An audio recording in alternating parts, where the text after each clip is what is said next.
गुरु नानक पातशाह जी कहते हैं कि ऐसा कलयुग का भयानक समा है कि जो धर्मी लोगों का जीवन मोर के जीवन वर्गा बन चुका है। जिमें मोर के खंभों का रंग बड़ा सुंदर होता है और मोर की आवाज़ दिल को मोह लैन वाली बड़ी सुंदर होती है। इदा ही ਜਿਹੜੇ कलयुग के अंदर धर्मी लोग ने उन्होंने पहरावे बड़े सुंदर ने, उन्होंने आवाज़ां बोल बाणी बड़ी मिठी है। और सतगुरु जी कहते जिमें मोर के जीवन अंदर आत्मा है, मोर चुन चुन के कीड़े मकौड़े खाता है ना, इदा के धर्मी लोग भी छुप छुप के लुक लुक के विकारां रूपी कीड़े मकौड़े खा रहे हैं। सतगुरु जी कहते कलयुग का ऐसा वर्तारा बरत रहा है कि जो लोगों के मन हैं वो मलीन हो चुके हैं, मैले हो चुके हैं। नहीं तो सतगुरु जी कहते लोग कहते हैं कि सतयुग बड़ा चंगा सी, ते सतगुरु जी कहते उही धरती है जो सतयुग दे विच सी, उही चंद्रमा चढ़ता है, उही सूरज की तपश है, उही तारे चढ़ते हैं ते उही हवा बगती है। बदलिया कुछ भी नहीं, जेकर बदलिया है तो लोगों के मन बदल गए। पुरातन समय अंदर लोग गुरु की बंदगी करते सन, शुकराना करते सन। कलयुग के अंदर आकर के लोग परमेश्वर का शुकराना करके करना भुल गए, ਉਹਦਾ ਸਿਮਰਨ ਉਹਦੀ ਬੰਦਗੀ ਕਰਨੀ ਛੱਡ ਗਏ ਨੇ। ਇਸ ਲਈ ਇਹਨਾਂ ਦੇ ਮਨ ਮੂਲੇ ਹੋ ਚੁੱਕੇ ਨੇ। ਨਹੀਂ ਤਾਂ ਸਤਿਗੁਰੂ ਜੀ ਕਹਿੰਦੇ ਕਿਸੇ ਦੇਸ਼ ਅੰਦਰ ਕਲਯੁਗ ਜਨਮਿਆ ਨਹੀਂ, ਕਿਹੜੇ ਦੇਸ਼ ਅੰਦਰ ਰਹਿੰਦਾ ਹੈ, ਜਾਂ ਕਿਸ ਤੀਰਥ ਤੇ ਵਿਰਾਜਿਆ ਹੈ, ਜਾਂ ਕਿੱਥੇ ਉਹ ਕਿਲਾ ਪਾ ਕੇ ਬੈਠਾ। ਮਹਾਰਾਜ ਕਹਿੰਦੇ ਜੇਕਰ ਉਹ ਆਇਆ ਹੈ ਤੇ ਲੋਕਾਂ ਦੇ ਮਨਾਂ ਵਿੱਚ ਆਇਆ ਹੈ, जेकर कलयुग वसिया है तो लोगों की सोच अंदर वसिया है। लोगों के भैड़े कर्म वेख करके कलयुग प्रतीत होता है, लोगों के लक्षणों तो कलयुग के लक्षण पता लगते हैं। सतगुरु जी ऐसियां बख्शिशां कर रहे हैं। महाराज कहते ऐसा कलयुग का भयानक समा है, जो इत्थे धक्का करता है, जबर जनाह करता है, उसकी जय जयकार होती है। जेड़ा इत्थे सच बोलता है खुआर होता है। जिस घर के अंदर थोड़ी बहुती बंदगी होवे उत्थे बंदगी हो नहीं दिता, रोग बन के अपड़ जाता है। जेकर कोई सतसंगत करता, परमेश्वर का नाम जपता, बंदगी करता है तो लोग उसकी बदनामी करते हैं। ऐसे लक्षण ने लोगों के, ऐसी सोच हो चुकी है लोगों की जिस तो कलयुग आए का पता लगता है। सतगुरु जी कहते इतने मालका उन्होंने नौकर ही खुआर कर रहे हैं, मार रहे हैं। महाराज कहते नहीं तो तिना युगों के अंदर बहुता नाम का प्रताप सी ते अज भी नाम का प्रताप उही है। महाराज कहते किते इस वक्त जदों सतयुग सी ते कोई पाप कर देवे ते सारे का सारा देश ही संताप भोगदा सी। जदों इस प्रकार त्रेता आया है ते त्रेते दे अंदर कोई पाप कर देवे ते सारे का सारा जिहड़ा इलाका है वो दुख पाता सी। दुआपर आया किसी ने पाप किया तो सारी कुल नाश हो गई। पर कलयुग का ऐसा समा है, महाराज कहते जो भाई करता है वही भरता है। ऐसा सतगुरु जी गुरु नानक देव जी महाराज बैठ करके उपदेश दे रहे हैं ते जिहड़े धर्मी लोग अपने आप को शरीरक चिन्ह पहन करके धर्म के धर्मी अखवाते सन, सतगुरां के वचन सुन करके बड़े शर्मसार होए ते सतगुरां ताईं बेनतियां करते हैं। महाराज उपदेश दिंदे ने। इतों तक कल दीयां कथा विचारां आईयां सन। आओ जिस प्रकार अगे गुर इतिहास आउंदा है ਪੂਰਨ ਸ਼ਰਧਾ ਭਾਵਨਾ ਦੇ ਨਾਲ ਸ਼ਰਵਣ ਕਰੀਏ ਜੀ। ਸਤਨਾਮ ਸ੍ਰੀ ਵਾਹਿਗੁਰੂ ਸਾਹਿਬ ਜੀਓ। ਚੌਪਈ ਜਿਤੇ ਹਤੇ ਜਾਤਰੀ ਇਹ ਥਾਈ। ਇਸ ਪ੍ਰਕਾਰ ਮਹਾਰਾਜ ਜਮਨਾ ਦੇ ਕਿਨਾਰੇ ਵਿਰਾਜੇ ਹੋਏ ਤੇ ਜਿੰਨੇ ਵੀ ਯਾਤਰੀ ਲੋਕ ਆਉਣ ਜਾਣ ਵਾਲੇ ਹਨ, ਸੋਨਾ ਸਤਿਗੁਰ ਟਿਕ ਆਵਤ ਧਾਈ। ਸਤਿਗੁਰਾਂ ਨੂੰ ਉਪਦੇਸ਼ ਦਿੰਦਿਆਂ ਸੁਣ ਕਰਕੇ ਸਤਿਗੁਰਾਂ ਦੇ ਕੋਲ ਆ ਬਹਿੰਦੇ ਨੇ। ਬੰਧਨ ਕਰਕੇ ਉਪਾਇਨ ਧਰ ਕੇ। ਜੋ ਵੀ ਹੱਥਾਂ ਦੇ ਵਿੱਚ ਭੇਟਾਵਾਂ ਹਨ, ਸਤਿਗੁਰਾਂ ਦੇ ਅੱਗੇ ਭੇਟਾ ਅਰਪਣ ਕਰਦੇ ਨੇ ਤੇ ਨਮਸਕਾਰ ਕਰਦੇ ਹਨ। ਬਿਨੈ ਭਨੈ ਮਹਾਂਪੁਰਖ ਵਿਚਰ ਕੇ। ਸਤਿਗੁਰਾਂ ਨੂੰ ਮਹਾਂਪੁਰਖ ਜਾਣ ਕਰਕੇ ਬੇਨਤੀਆਂ ਕਰਦੇ ਨੇ ਜੀ। ਸ੍ਰੀ ਗੁਰੂ ਸਭਹਿਨ ਦਿਓ ਉਪਦੇਸਾ। ਮਹਾਰਾਜ ਸਾਨੂੰ ਇਸ ਪ੍ਰਕਾਰ ਉਪਦੇਸ਼ ਦੇਵੋ ਜੀ। ਸਤਨਾਮ ਸਿਮਰੋ ਜਗਦੇਸਾ। ਗੁਰੂ ਨਾਨਕ ਦੇਵ ਜੀ ਮਹਾਰਾਜ ਕਹਿੰਦੇ ਨੇ, ਭਾਈ ਇਸ ਪ੍ਰਕਾਰ ਜਿਹੜਾ ਸਤਨਾਮ ਵਾਹਿਗੁਰੂ ਦਾ ਨਾਮ ਦਾ ਜਾਪ ਹੈ ਨਾ, ਉਹ ਜਪਣਾ ਕਰੋ। ਭਾਉ ਭਗਤ ਕਰੈ ਛਲ ਕੋਇ। ਮਹਾਰਾਜ ਕਹਿੰਦੇ ਜੋ ਛਲ ਕਪਟ ਆਪਣੇ ਹਿਰਦੇ ਅੰਦਰ ਧੋਖੇ ਲੁਕੋ ਕੇ ਰੱਖੇ ਨੇ, ਉਹ ਛੱਡ ਦੇਵੋ। ਹਮੇਸ਼ਾ ਪਰਮੇਸ਼ਰ ਦਾ ਨਾਮ ਸਿਮਰੋ ਜੀ। ਆਸ ਜੇ ਕਰੋ ਤੁਮਰੀ ਗਤ ਹੋਏ। ਮਹਾਰਾਜ ਕਹਿੰਦੇ ਜੇ ਇਸ ਪ੍ਰਕਾਰ ਸਾਡੇ ਬਚਨ ਮੰਨੋਗੇ ਤੇ ਤੁਹਾਡੀ ਮੁਕਤੀ ਹੋਵੇਗੀ। ਦਿਵਸ ਦੀਨ ਤਹਿ ਰਾਖਿਓ ਡੇਰਾ। ਇਸ ਪ੍ਰਕਾਰ ਮਹਾਰਾਜ ਜਮਨਾ ਦੇ ਕਿਨਾਰੇ 3 ਦਿਨ ਟਿਕੇ ਰਹੇ ਨੇ। ਕਰਕੇ ਮਰਦਨ ਦੰਭ ਘਨੇਰਾ। ਮਹਾਰਾਜ ਜੀਆਂ ਨੇ ਉਦੋਂ ਦੇ ਲੋਕ ਜੋ ਪਖੰਡ ਕਰ ਰਹੇ ਸਨ, ਸਾਰਾ ਹੀ ਪਖੰਡ ਮਿੱਟੀ ਵਾਂਗ ਚੂਰ ਕੀਤਾ ਹੈ।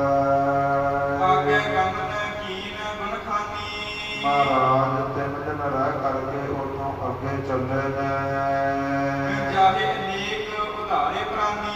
ਮਹਾਰਾਜ ਜੀਆਂ ਨੇ ਅਨੇਕਾਂ ਮਨੁੱਖਾਂ ਦਾ ਜੋ ਸਤਿਗੁਰਾਂ ਦੇ ਚਰਨਾਂ ਦੀ ਸ਼ਰਨ ਵਿੱਚ ਆ ਗਏ, ਸਤਿਗੁਰਾਂ ਨੇ ਨਾਮ ਦਾ ਉਪਦੇਸ਼ ਦੇ ਕਰਕੇ ਸਿੱਖੀ ਦੀ ਮਰਿਆਦਾ ਦ੍ਰਿੜ ਕਰਵਾ ਕਰਕੇ ਉਹਨਾਂ ਦੀ ਮੁਕਤੀ ਕੀਤੀ ਹੈ। ਦੋਹਰਾ ਕਾਪਿਓ ਬਚਨ ਬਿਲਾਸ ਕੋ। ਇਸ ਪ੍ਰਕਾਰ ਗੁਰੂ ਨਾਨਕ ਦੇਵ ਜੀ ਸਤਿਗੁਰੂ ਬਚਨ ਬਿਲਾਸ ਕਰਦੇ ਨੇ। ਦੁਖ ਨਾਸਕ ਸੁਖਦਾਈ। ਸਤਿਗੁਰਾਂ ਦੇ ਬਚਨਾਂ ਦੇ ਨਾਲ ਜਿਹੜੇ ਦੁੱਖ ਹਨ ਉਹ ਨਾਸ਼ ਹੁੰਦੇ ਨੇ ਤੇ ਸੁੱਖਾਂ ਦੀ ਪ੍ਰਾਪਤੀ ਹੁੰਦੀ ਹੈ ਜੀ। ਨਗਰ ਅਯੁੱਧਿਆ ਜਨ ਕੁਤੋ। ਮਹਾਰਾਜ ਜਮਨਾ ਤੋਂ ਅੱਗੇ ਸਤਿਗੁਰੂ ਜੀ ਅਯੁੱਧਿਆ ਦੀ ਨਗਰੀ ਵਿੱਚ ਪਹੁੰਚੇ ਨੇ। ਪਹੁੰਚੇ ਆਏ। ਮਹਾਰਾਜ ਅਯੁੱਧਿਆ ਨਗਰ ਵਿੱਚ ਪਹੁੰਚੇ ਨੇ, ਜਿੱਥੇ ਸ਼੍ਰੀ ਰਾਮ ਚੰਦਰ ਜੀਆਂ ਦੀ ਜਨਮ ਭੂਮੀ ਹੈ। ਚੌਪਈ ਸਲਤਾ ਪਰ ਬੈਠੇ ਗੁਰਪੂਰਨ। ਮਹਾਰਾਜ ਅਯੁੱਧਿਆ ਦੇ ਵਿੱਚ ਜਾ ਕਰਕੇ ਸਰਜੂ ਨਾਮੇ ਨਦੀ ਹੈ, ਉਸ ਦੇ ਕਿਨਾਰੇ ਵਿਰਾਜੇ ਨੇ। ਜਗ ਮਹਿ ਦੰਭ ਕੀਨ ਜਨ ਚੂਰਨ। ਜਿਨ੍ਹਾਂ ਨੇ ਸੰਸਾਰ ਦੇ ਪਖੰਡਾਂ ਨੂੰ ਚੂਰ ਕਰ ਸੁੱਟਿਆ ਹੈ। ਸ੍ਰੀ ਨਾਨਕ ਨਾਮ ਕਿਰਪਾਲਾ। ਇਸ ਪ੍ਰਕਾਰ ਜਦੋਂ ਅਯੁੱਧਿਆ ਨਗਰ ਦੇ ਲੋਕਾਂ ਨੇ ਗੁਰੂ ਨਾਨਕ ਆਏ ਦੀ ਖਬਰ ਸੁਣੀ ਹੈ। ਬੋਤੇ ਨਰ ਆਏ ਤਤਕਾਲਾ। ਤੇ ਇਸ ਪ੍ਰਕਾਰ ਨਗਰ ਦੇ ਵਿੱਚੋਂ ਚੱਲ ਕਰਕੇ ਬੜੇ ਵਿਦਵਾਨ ਲੋਕ ਸਤਿਗੁਰਾਂ ਦੇ ਦਰਸ਼ਨਾਂ ਲਈ ਆਏ ਨੇ। ਬੋਤੇ ਜਹਾਂ ਬੇਦੀ ਕੁਲ ਦੀਪਾ। ਜਿੱਥੇ ਬੇਦੀਆਂ ਦੀ ਕੁਲ ਦੇ ਨਿਸ਼ਾਨ ਸਰੂਪ ਗੁਰੂ ਨਾਨਕ ਦੇਵ ਜੀ ਵਿਰਾਜੇ ਨੇ। ਬੈਠੇ ਪੰਡਤ ਆਣ ਸਮੀਪਾ। ਆ ਕਰਕੇ ਉਸ ਨਗਰ ਦੇ ਵਿਦਵਾਨ ਪੰਡਤ ਸਤਿਗੁਰਾਂ ਦੇ ਕੋਲ ਬੈਠੇ ਨੇ ਜੀ। ਬੰਦਨ ਕਰਹੇ ਭਾਉ ਗੁਰ ਧਰ ਕੇ। ਬੜਾ ਪ੍ਰੇਮ ਹਿਰਦੇ ਅੰਦਰ ਧਾਰਨ ਕਰਕੇ ਸਤਿਗੁਰਾਂ ਦਾ ਹੀ ਨਮਸਕਾਰ ਕਰਦੇ ਨੇ। ਹਰ ਕਹੇ ਸੁੰਦਰ ਰੂਪ ਨਿਹਰ ਕੇ। ਸਤਿਗੁਰਾਂ ਦੇ ਮੁਖ ਦੇ ਉੱਪਰ ਐਸੇ ਨਾਮ ਦਾ ਪ੍ਰਤਾਪ ਜਲਾਲ ਵੇਖ ਕਰਕੇ ਬੜਾ ਪ੍ਰਸੰਨ ਹੁੰਦੇ ਨੇ। ਭਾਈ ਸਮੀਪ ਭੂਰ ਜਬ ਭੀਰਾ।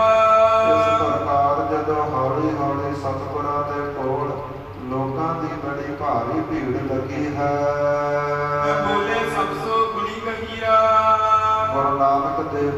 ਸਾਰਿਆਂ ਤਾਈਂ ਸੰਬੋਧਨ ਕਰਦੇ ਹੋਏ ਬੋਲੇ ਨੇ।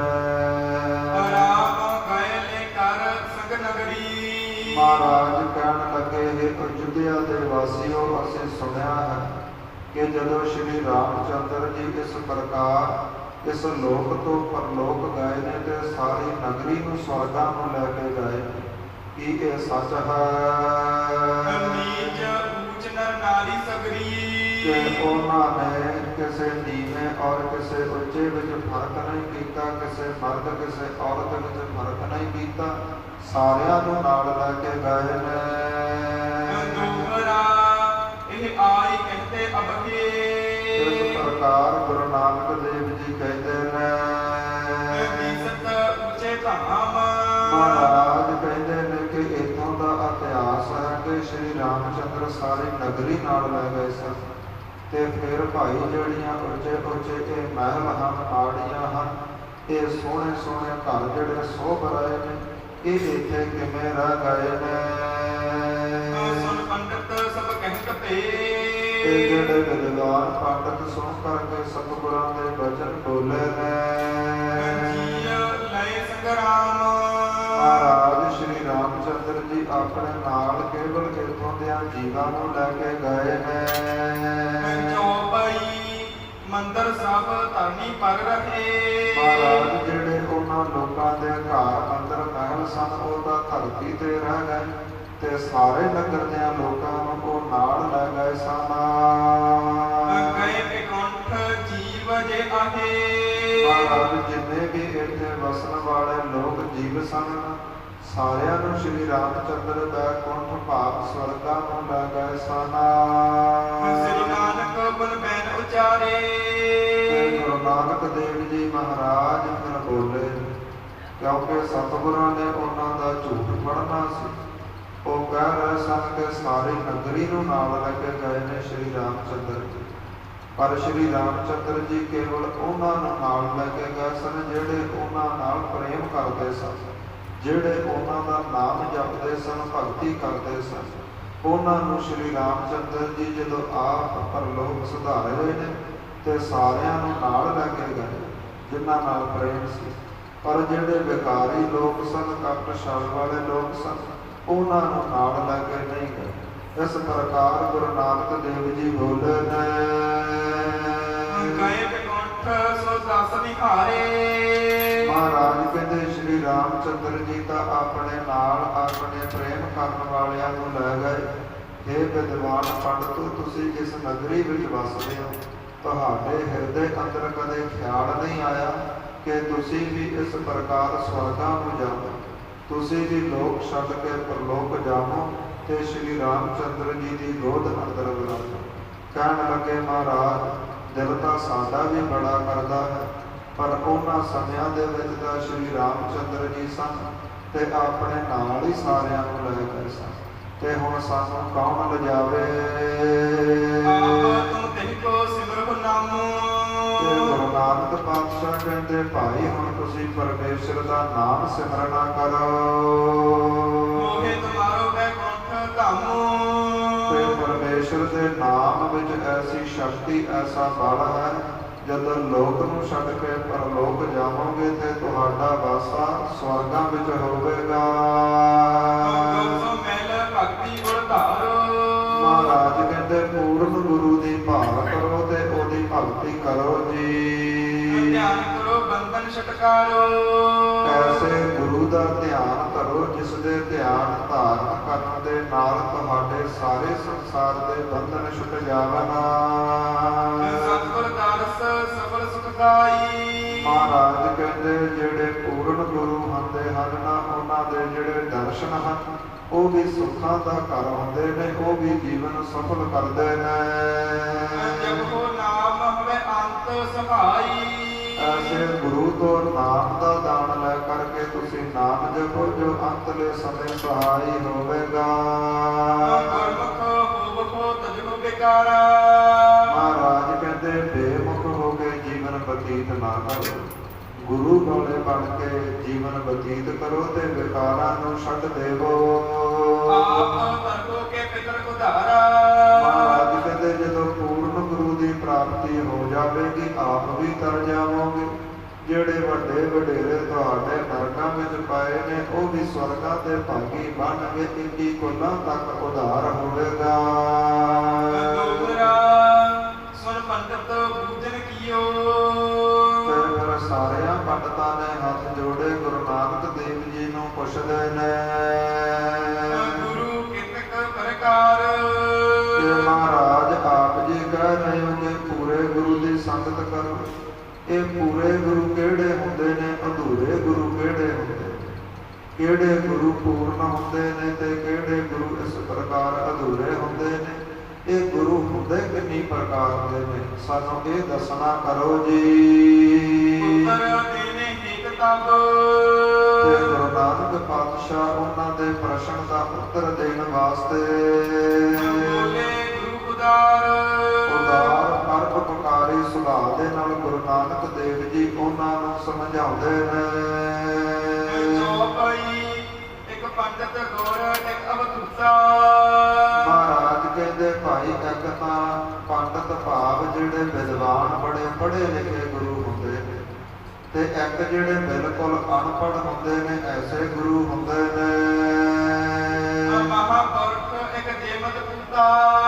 ਤੇ ਇੱਕ ਭਾਈ ਸਰਬ ਕਲਾ ਸਮਰੱਥ ਹੁੰਦੇ ਨੇ, ਮਹਾਪੁਰਖ ਹੁੰਦੇ ਨੇ ਜਿਨ੍ਹਾਂ ਨੇ ਵਿਦਿਆ ਵੀ ਬੜੀ ਪੜ੍ਹੀ ਹੁੰਦੀ ਹੈ ਤੇ ਬੰਦਗੀ ਵੀ ਬੜੀ ਕੀਤੀ ਹੁੰਦੀ ਹੈ ਜੀ।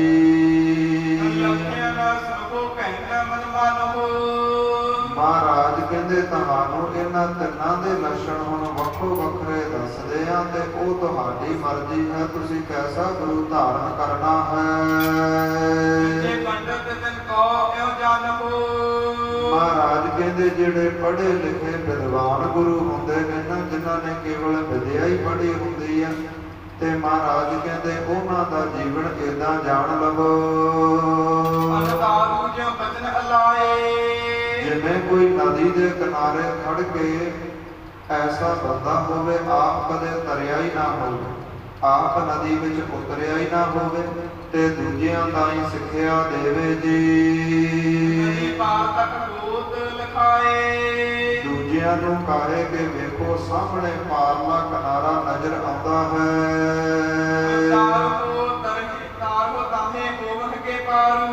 ਕਿ ਜੇਕਰ ਭਾਈ ਤੁਸੀਂ ਨਦੀ ਵਿੱਚ ਤਰ ਜਾਵੋਗੇ ਤੇ ਫਿਰ ਪਾਰ ਹੋ ਜਾਵੋਗੇ। ਮਹਾਰਾਜ ਕਹਿੰਦੇ ਆਪ ਕਦੇ ਤਰਿਆ ਹੀ ਨਹੀਂ ਤੇ ਦੂਜਿਆਂ ਨੂੰ ਉਪਦੇਸ਼ ਦਿੰਦਾ ਹੈ। ਕਹਿੰਦੇ ਇਸੇ ਪ੍ਰਕਾਰ ਆਪ ਵਿਦਿਆ ਬੜੀ ਪੜ੍ਹੀ ਤੇ ਆਪ ਆਪਣੇ ਜੀਵਨ ਅੰਦਰ ਧਾਰਨ ਕੀਤੀ ਨਹੀਂ, ਆਪ ਵਿਕਾਰਾਂ ਦਾ ਖਹਿੜਾ ਛੱਡਿਆ ਹੀ ਨਹੀਂ ਤੇ ਦੂਜਿਆਂ ਦਾ ਹੀ ਉਪਦੇਸ਼ ਦਿੰਦਾ ਹੈ। ਮਹਾਰਾਜ ਕਹਿੰਦੇ ਜਿਹੜਾ ਪੰਡਤ ਹੈ ਨਾ, ਵਿਦਵਾਨ ਗੁਰੂ ਹੈ, ਜਿਹਨੇ ਇਕੱਲੀ ਵਿਦਿਆ ਪੜ੍ਹੀ ਹੈ, ਉਹ ਤਾਂ ਏਦਾਂ ਜਾਣ ਲਓ। ਆਪ ਮਹਾਰਾਜ ਕਹਿੰਦੇ ਨਦੀ ਤਰਿਆ ਹੀ ਨਹੀਂ, ਨਦੀ ਵਿੱਚ ਕਦੇ ਉਤਰਿਆ ਹੀ ਨਹੀਂ ਤੇ ਕਿਨਾਰੇ ਤੇ ਖੜ ਕੇ ਕੇਵਲ ਦੱਸ ਰਿਹਾ ਹੈ ਕਿ ਭਾਈ ਇਥੋਂ ਸੱਜੇ ਹੋ ਜਾਇਓ, ਖੱਬੇ ਹੋ ਜਾਇਓ, ਇਥੋਂ ਜਰਾ ਕੁ ਪਾਣੀ ਡੂੰਘਾ ਹੈ, ਬਸ ਇਥੋਂ ਇਸ ਦਿਸ਼ਾ ਵੱਲ ਜਾ ਕੇ ਤੁਸੀਂ ਪਾਰ ਹੋ ਜਾਣਾ, ਤੇ ਆਪ ਕਦੇ ਉਤਰਿਆ ਹੀ ਨਹੀਂ। ਤੇ ਇਸ ਪ੍ਰਕਾਰ ਗਿਆਨੀ ਜੀ ਸਮਝਾਉਂਦੇ ਸਨ ਕਿ ਐਸਾ ਉਸ ਵਿਦਵਾਨ ਦਾ ਤਾਂ ਹਾਲ ਜਿਵੇਂ ਬੱਸ ਸਟੈਂਡ ਦੇ ਵਿੱਚ ਬੱਸਾਂ ਖੜੀਆਂ ਹੁੰਦੀਆਂ ਨੇ, ਇੱਕ ਤਾਂ ਕੰਡਕਟਰ ਹੁੰਦੇ ਨੇ ਜਿਹੜੀਆਂ ਟਿਕਟਾਂ ਕੱਟਦੇ ਨੇ ਤੇ ਆਪ ਵੀ ਨਾਲ ਜਾਂਦੇ, ਇੱਕ ਇਕੱਲੇ ਆਵਾਜ਼ਾਂ ਮਾਰਨ ਵਾਲੇ ਹੁੰਦੇ ਨੇ ਕਿ ਭਾਈ ਇਹ ਬੱਸ ਇੱਧਰ ਨੂੰ ਚੱਲੀ ਹੈ ਤੇ ਆਪ ਭਾਵੇਂ ਕਿਤੇ ਗਏ ਨਾ ਹੋ ਪਰ ਦੂਜਿਆਂ ਨੂੰ ਆਵਾਜ਼ਾਂ ਮਾਰ ਚੜਾ ਦਿੰਦੇ ਨੇ। ਕਹਿੰਦੇ ਏਦਾਂ ਹੀ ਨੇ ਜਿਨ੍ਹਾਂ ਨੇ ਇਕੱਲੀ ਵਿਦਿਆ ਪੜ੍ਹੀ ਹੈ। ਮਹਾਰਾਜ ਕਹਿੰਦੇ ਜਿਨ੍ਹਾਂ ਨੇ ਇਕੱਲੀਆਂ ਕਿਤਾਬਾਂ ਹੀ ਪੜ੍ਹੀਆਂ ਨੇ ਨਾ, ਆਪ ਬੰਦਗੀ ਕੀਤੀ ਨਹੀਂ, ਆਪ ਸਤ ਸੰਗਤ ਕੀਤੀ ਨਹੀਂ, ਆਪ ਅੰਮ੍ਰਿਤ ਛਕਿਆ ਹੀ ਨਹੀਂ ਤੇ ਮਹਾਰਾਜ ਕਹਿੰਦੇ ਦੂਜਿਆਂ ਤਾਈਂ ਉਪਦੇਸ਼ ਦਿੰਦੇ ਨੇ ਭਾਈ ਅੰਮ੍ਰਿਤ ਛਕੋ, ਬੜੀ ਚੰਗੀ ਗੱਲ, ਨਾਮ ਜਪੋ, ਸਤ ਸੰਗਤ ਕਰੋ, ਕੇਵਲ ਸਪੀਚਾਂ ਹੀ ਦਿੰਦੇ ਨੇ, ਕੇਵਲ ਬੁਲਾਰੇ ਬੋਲਦੇ ਹੀ ਨਹੀਂ। ਇਸ ਪ੍ਰਕਾਰ ਮਹਾਰਾਜ ਕਹਿੰਦੇ ਉਹਨਾਂ ਦਾ ਐਸਾ ਜੀਵਨ ਕਿ ਆਪ ਨਦੀ ਤਰੇ ਨਹੀਂ ਤੇ ਦੂਜਿਆਂ ਨੂੰ ਧਰਮ ਦੀ ਸਿੱਖਿਆ ਦਿੰਦੇ ਨੇ।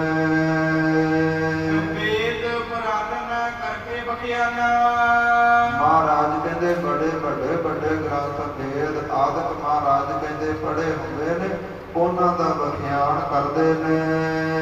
ਲੋਕ ਮੋਹ ਮਹਿ ਪੈਸ ਬਿਹਾਨਾ। ਮਹਾਰਾਜ ਕਹਿੰਦੇ ਪੜ੍ਹ ਦੱਸਦੇ ਨੇ ਕਿ ਭਾਈ ਇਹਨਾਂ ਗ੍ਰੰਥਾਂ ਦੇ ਅੰਦਰ ਇਹ ਲਿਖਿਆ ਹੈ, ਇਹ ਕਿਤਾਬਾਂ ਦੇ ਅੰਦਰ ਇਹ ਲਿਖਿਆ ਹੈ, ਤੇ ਆਪ ਕਦੇ ਲੋਭ ਮੋਹ ਆਦਿਕ ਜਿਹੜੇ ਵਿਕਾਰ ਹਨ ਇਹਨਾਂ ਨੂੰ ਤਿਆਗਿਆ ਹੀ ਨਹੀਂ। ਪੁੰਨ ਮਿਲਣ ਕੋ ਜਾਣੀਏ। ਮਹਾਰਾਜ ਕਹਿੰਦੇ ਜੇ ਐਸੇ ਦਾ ਮੇਲ ਹੋ ਜਾਵੇ ਨਾ ਤੇ ਬਸ ਇੱਕੋ ਹੀ ਪੁੰਨ ਬਣਦਾ ਹੈ ਕਿ ਉਹਦੇ ਤੋਂ ਸਿੱਖਿਆ ਲਈ ਜਾ ਸਕਦੀ ਹੈ ਕਿ ਇਹਨਾਂ ਗੁਰਬਾਣੀਆਂ ਅੰਦਰ ਇਹ ਲਿਖਿਆ ਹੈ। ਇਹ ਸਮੇਂ ਇਹ ਗੁਰਬਾਣੀ ਪੜ੍ਹਨੀ ਹੈ ਅੰਮ੍ਰਿਤ ਵੇਲੇ, ਸ਼ਾਮ ਦੇ ਵੇਲੇ, ਇਹ ਰਾਤਰੀ ਵੇਲੇ, ਇਹ ਐਸੇ ਗੁਰੂ ਤੋਂ ਮਹਾਰਾਜ ਕਹਿੰਦੇ ਕੱਲੀ ਸਿੱਖਿਆ ਲਈ ਜਾ ਸਕਦੀ ਹੈ। ਇਹੀ ਪੁੰਨ ਦਾ ਕਰਮ ਬਣਦਾ ਹੈ। ਪਰ ਐਸੇ ਗੁਰੂ ਦੇ ਆਪਣੇ ਹਿਰਦੇ ਅੰਦਰ ਗਿਆਨ ਨਹੀਂ ਹੁੰਦਾ। ਆਪਣਾ ਹਿਰਦਾ ਗੁਰੂ ਦੀ ਭਾਵ ਭਗਤੀ ਸਤ ਸੰਗਤ ਤੋਂ ਖਾਲੀ ਹੁੰਦਾ ਹੈ ਤੇ ਮਹਾਰਾਜ ਕਹਿੰਦੇ ਕਿਸੇ ਦੇ ਅੰਦਰ ਵੀ ਇਸ ਪ੍ਰਕਾਰ ਉਹ ਪ੍ਰੇਮਾ ਭਗਤੀ ਨਹੀਂ ਭਰ ਸਕਦਾ। ਕੇਵਲ ਗਿਆਨ ਦੇ ਸਕਦਾ ਹੈ, ਦੱਸ ਸਕਦਾ ਹੈ, ਪਰ ਕਿਸੇ ਦਾ ਜੀਵਨ ਨਹੀਂ ਬਦਲ ਸਕਦਾ ਜੀ। ਮਹਾਰਾਜ ਕਹਿੰਦੇ ਇਹ ਤਾਂ ਸੀ ਜਿਹੜੇ ਪੜ੍ਹੇ ਲਿਖੇ ਗੁਰੂ ਤੇ ਹੁਣ ਉਹ ਸੁਣੋ ਜਿਹੜੇ ਬਿਲਕੁਲ ਅਨਪੜ੍ਹ ਹਨ। ਮਹਾਰਾਜ ਕਹਿੰਦੇ ਕਿਸੇ ਵੀ ਵੇਦ ਗ੍ਰੰਥ ਦਾ ਪਤਾ ਹੀ ਨਹੀਂ ਕਿ ਕਿਸ ਗੁਟਕੇ ਸਾਹਿਬ ਅੰਦਰ ਕਿੰਨੀਆਂ ਗੁਰਬਾਣੀਆਂ ਨੇ, ਕਿੰਨੇ ਰਾਗ ਨੇ, ਕਿਹੜੀ ਗੁਰਬਾਣੀ ਕਿਹੜੇ ਗੁਰੂ ਨੇ ਉਚਾਰਨ ਕੀਤੀ। ਮਹਾਰਾਜ ਕਹਿੰਦੇ ਗਿਆਨ ਤੋਂ ਬਿਲਕੁਲ ਅਣਜਾਣ ਹਨ।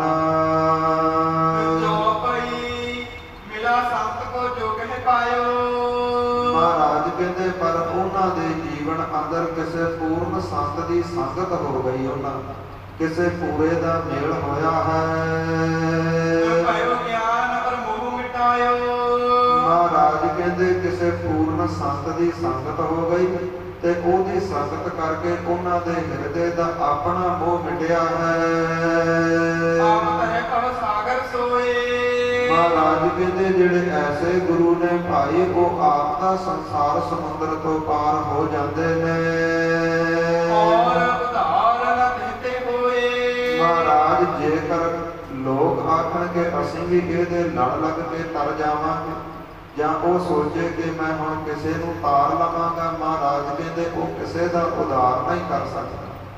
ਆਪ ਤਾਂ ਸਤ ਸੰਗਤ ਕੀਤੀ ਹੁੰਦੀ ਹੈ, ਆਪ ਤਾਂ ਸੰਸਾਰ ਸਮੁੰਦਰ ਤੋਂ ਪਾਰ ਹੋ ਸਕਦਾ ਹੈ, ਪਰ ਕਿਸੇ ਹੋਰ ਨੂੰ ਪਾਰ ਨਹੀਂ ਕਰ ਸਕਦਾ।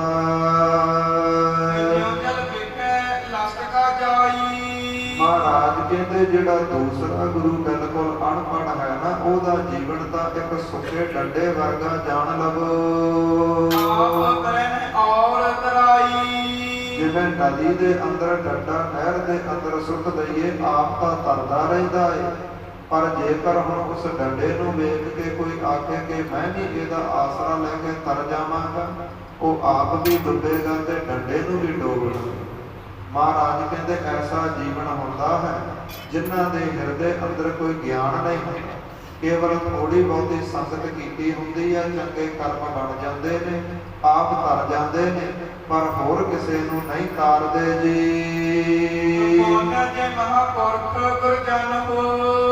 ਮਹਾਰਾਜ ਕਹਿੰਦੇ ਫਿਰ ਜਿਹੜੇ ਤੀਸਰੇ ਗੁਰੂ ਨੇ ਨਾ, ਉਹ ਤਾਂ ਪੂਰਨ ਮਹਾਂਪੁਰਖ ਅਖਵਾਉਂਦੇ ਨੇ। ਮਹਾਰਾਜ ਕਹਿੰਦੇ ਸਾਰੀ ਵਿਦਿਆ ਦੇ ਵਿੱਚ ਨਿਪੁੰਨ ਹੁੰਦੇ ਤੇ ਪ੍ਰੇਮਾ ਭਗਤੀ ਵੀ ਹੁੰਦੀ ਹੈ, ਮਰਿਆਦਾ ਦੇ ਵੀ ਧਾਰਨੀ ਹੁੰਦੇ ਨੇ। ਕੈਸੇ? ਸੰਤ ਗਿਆਨੀ ਗੁਰਬਚਨ ਸਿੰਘ ਜੀ ਖਾਲਸਾ ਭਿੰਡਰਾਂ ਵਾਲਿਆਂ ਵਰਗੇ, ਜਿਨ੍ਹਾਂ ਨੂੰ ਵਿਦਿਆ ਦੇ ਵੀ ਮਾਨਦੰਡ ਕਿਹਾ ਜਾਂਦਾ ਸੀ ਕਿ ਸਿੱਖ ਧਰਮ ਦੇ ਅੰਦਰ ਕੋਈ ਐਸੀ ਵਿਦਿਆ ਨਹੀਂ ਪੜ੍ਹੇ। ਇਸ ਪ੍ਰਕਾਰ ਮਹਾਰਾਜ ਕਹਿੰਦੇ ਕਿ ਉਹ ਵਿਦਿਆ ਵਿੱਚ ਵੀ ਪੂਰੇ ਹੁੰਦੇ ਨੇ ਤੇ ਪ੍ਰੇਮਾ ਭਗਤੀ ਦੇ ਵਿੱਚ ਵੀ ਪੂਰੇ ਹੁੰਦੇ ਨੇ ਜੀ।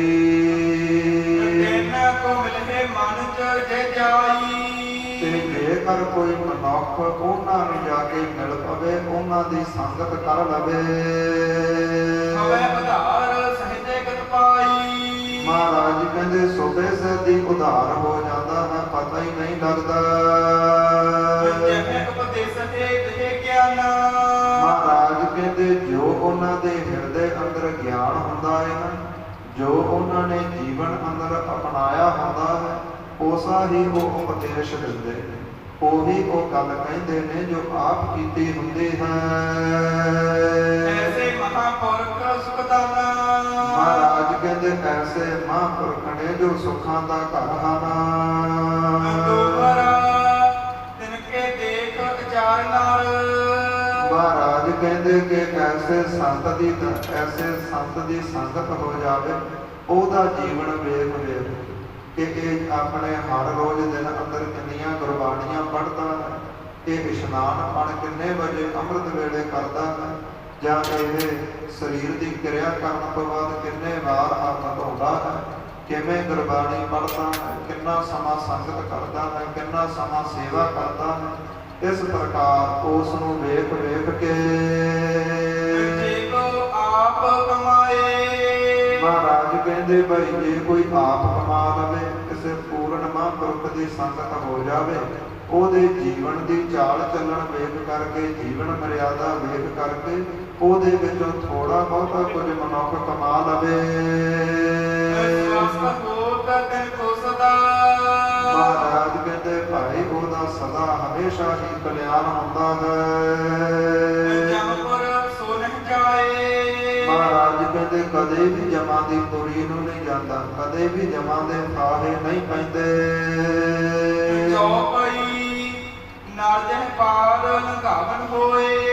ਮਹਾਰਾਜ ਕਹਿੰਦੇ ਐਸੇ ਤੀਸਰੇ ਗੁਰੂ ਨੇ ਜਿਹੜੇ ਆਪ ਵੀ ਤਰਦੇ ਨੇ ਤੇ ਹੋਰਨਾਂ ਨੂੰ ਵੀ ਤਾਰ ਲੈਂਦੇ ਨੇ।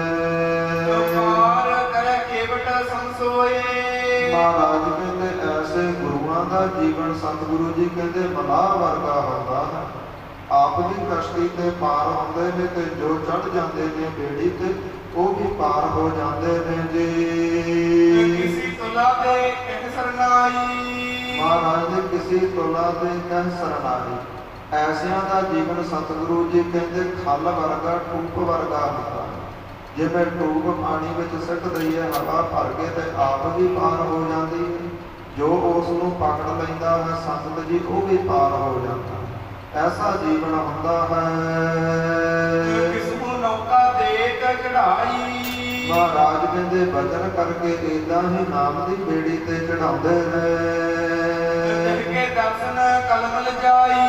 ਮਹਾਰਾਜ ਕਹਿੰਦੇ ਭਾਈ ਐਸੇ ਗੁਰੂ ਦੇ ਦਰਸ਼ਨ ਕਰਨ ਦੇ ਨਾਲ ਹੀ ਜਿਹੜਾ ਵਿਦਿਆ ਵਿੱਚ ਵੀ ਪੂਰਨ ਹੋਵੇ ਤੇ ਇਸ ਪ੍ਰਕਾਰ ਆਪਣੀ ਮਰਿਆਦਾ ਵਿੱਚ ਵੀ ਪੂਰਾ ਹੋਵੇ, ਆਪਣੇ ਧਰਮ ਵਿੱਚ ਵੀ ਪੂਰਾ ਹੋਵੇ।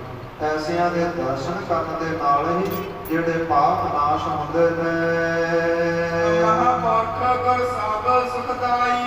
ਮਹਾਰਾਜ ਕਹਿੰਦੇ ਐਸਾ ਮਹਾਂਪੁਰਖ ਕੋਈ ਗੁਰੂ ਮਿਲ ਜਾਵੇ ਤੇ ਫਿਰ ਸਾਰਿਆਂ ਹੀ ਸੁੱਖਾਂ ਦੀ ਪ੍ਰਾਪਤੀ ਹੁੰਦੀ ਹੈ।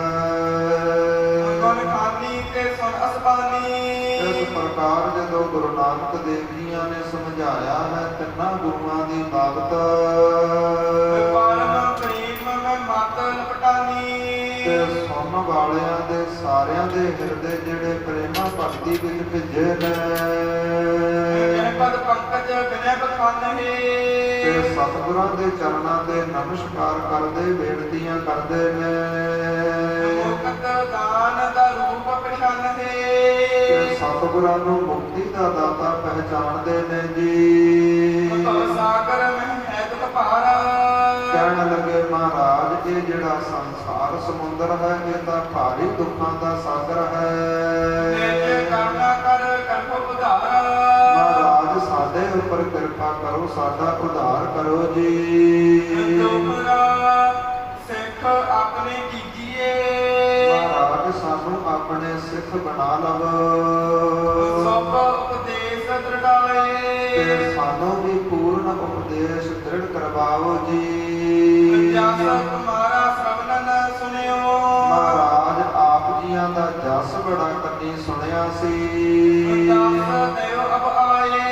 ਤੇ ਆਪ ਜੀਆਂ ਨੇ ਉਜੜਿਆ ਵਿੱਚ ਆ ਕਰਕੇ ਸਾਨੂੰ ਦਰਸ਼ਨ ਬਖਸ਼ੇ, ਸਾਡੇ ਬੜੇ ਵੱਡੇ ਭਾਗ ਨੇ।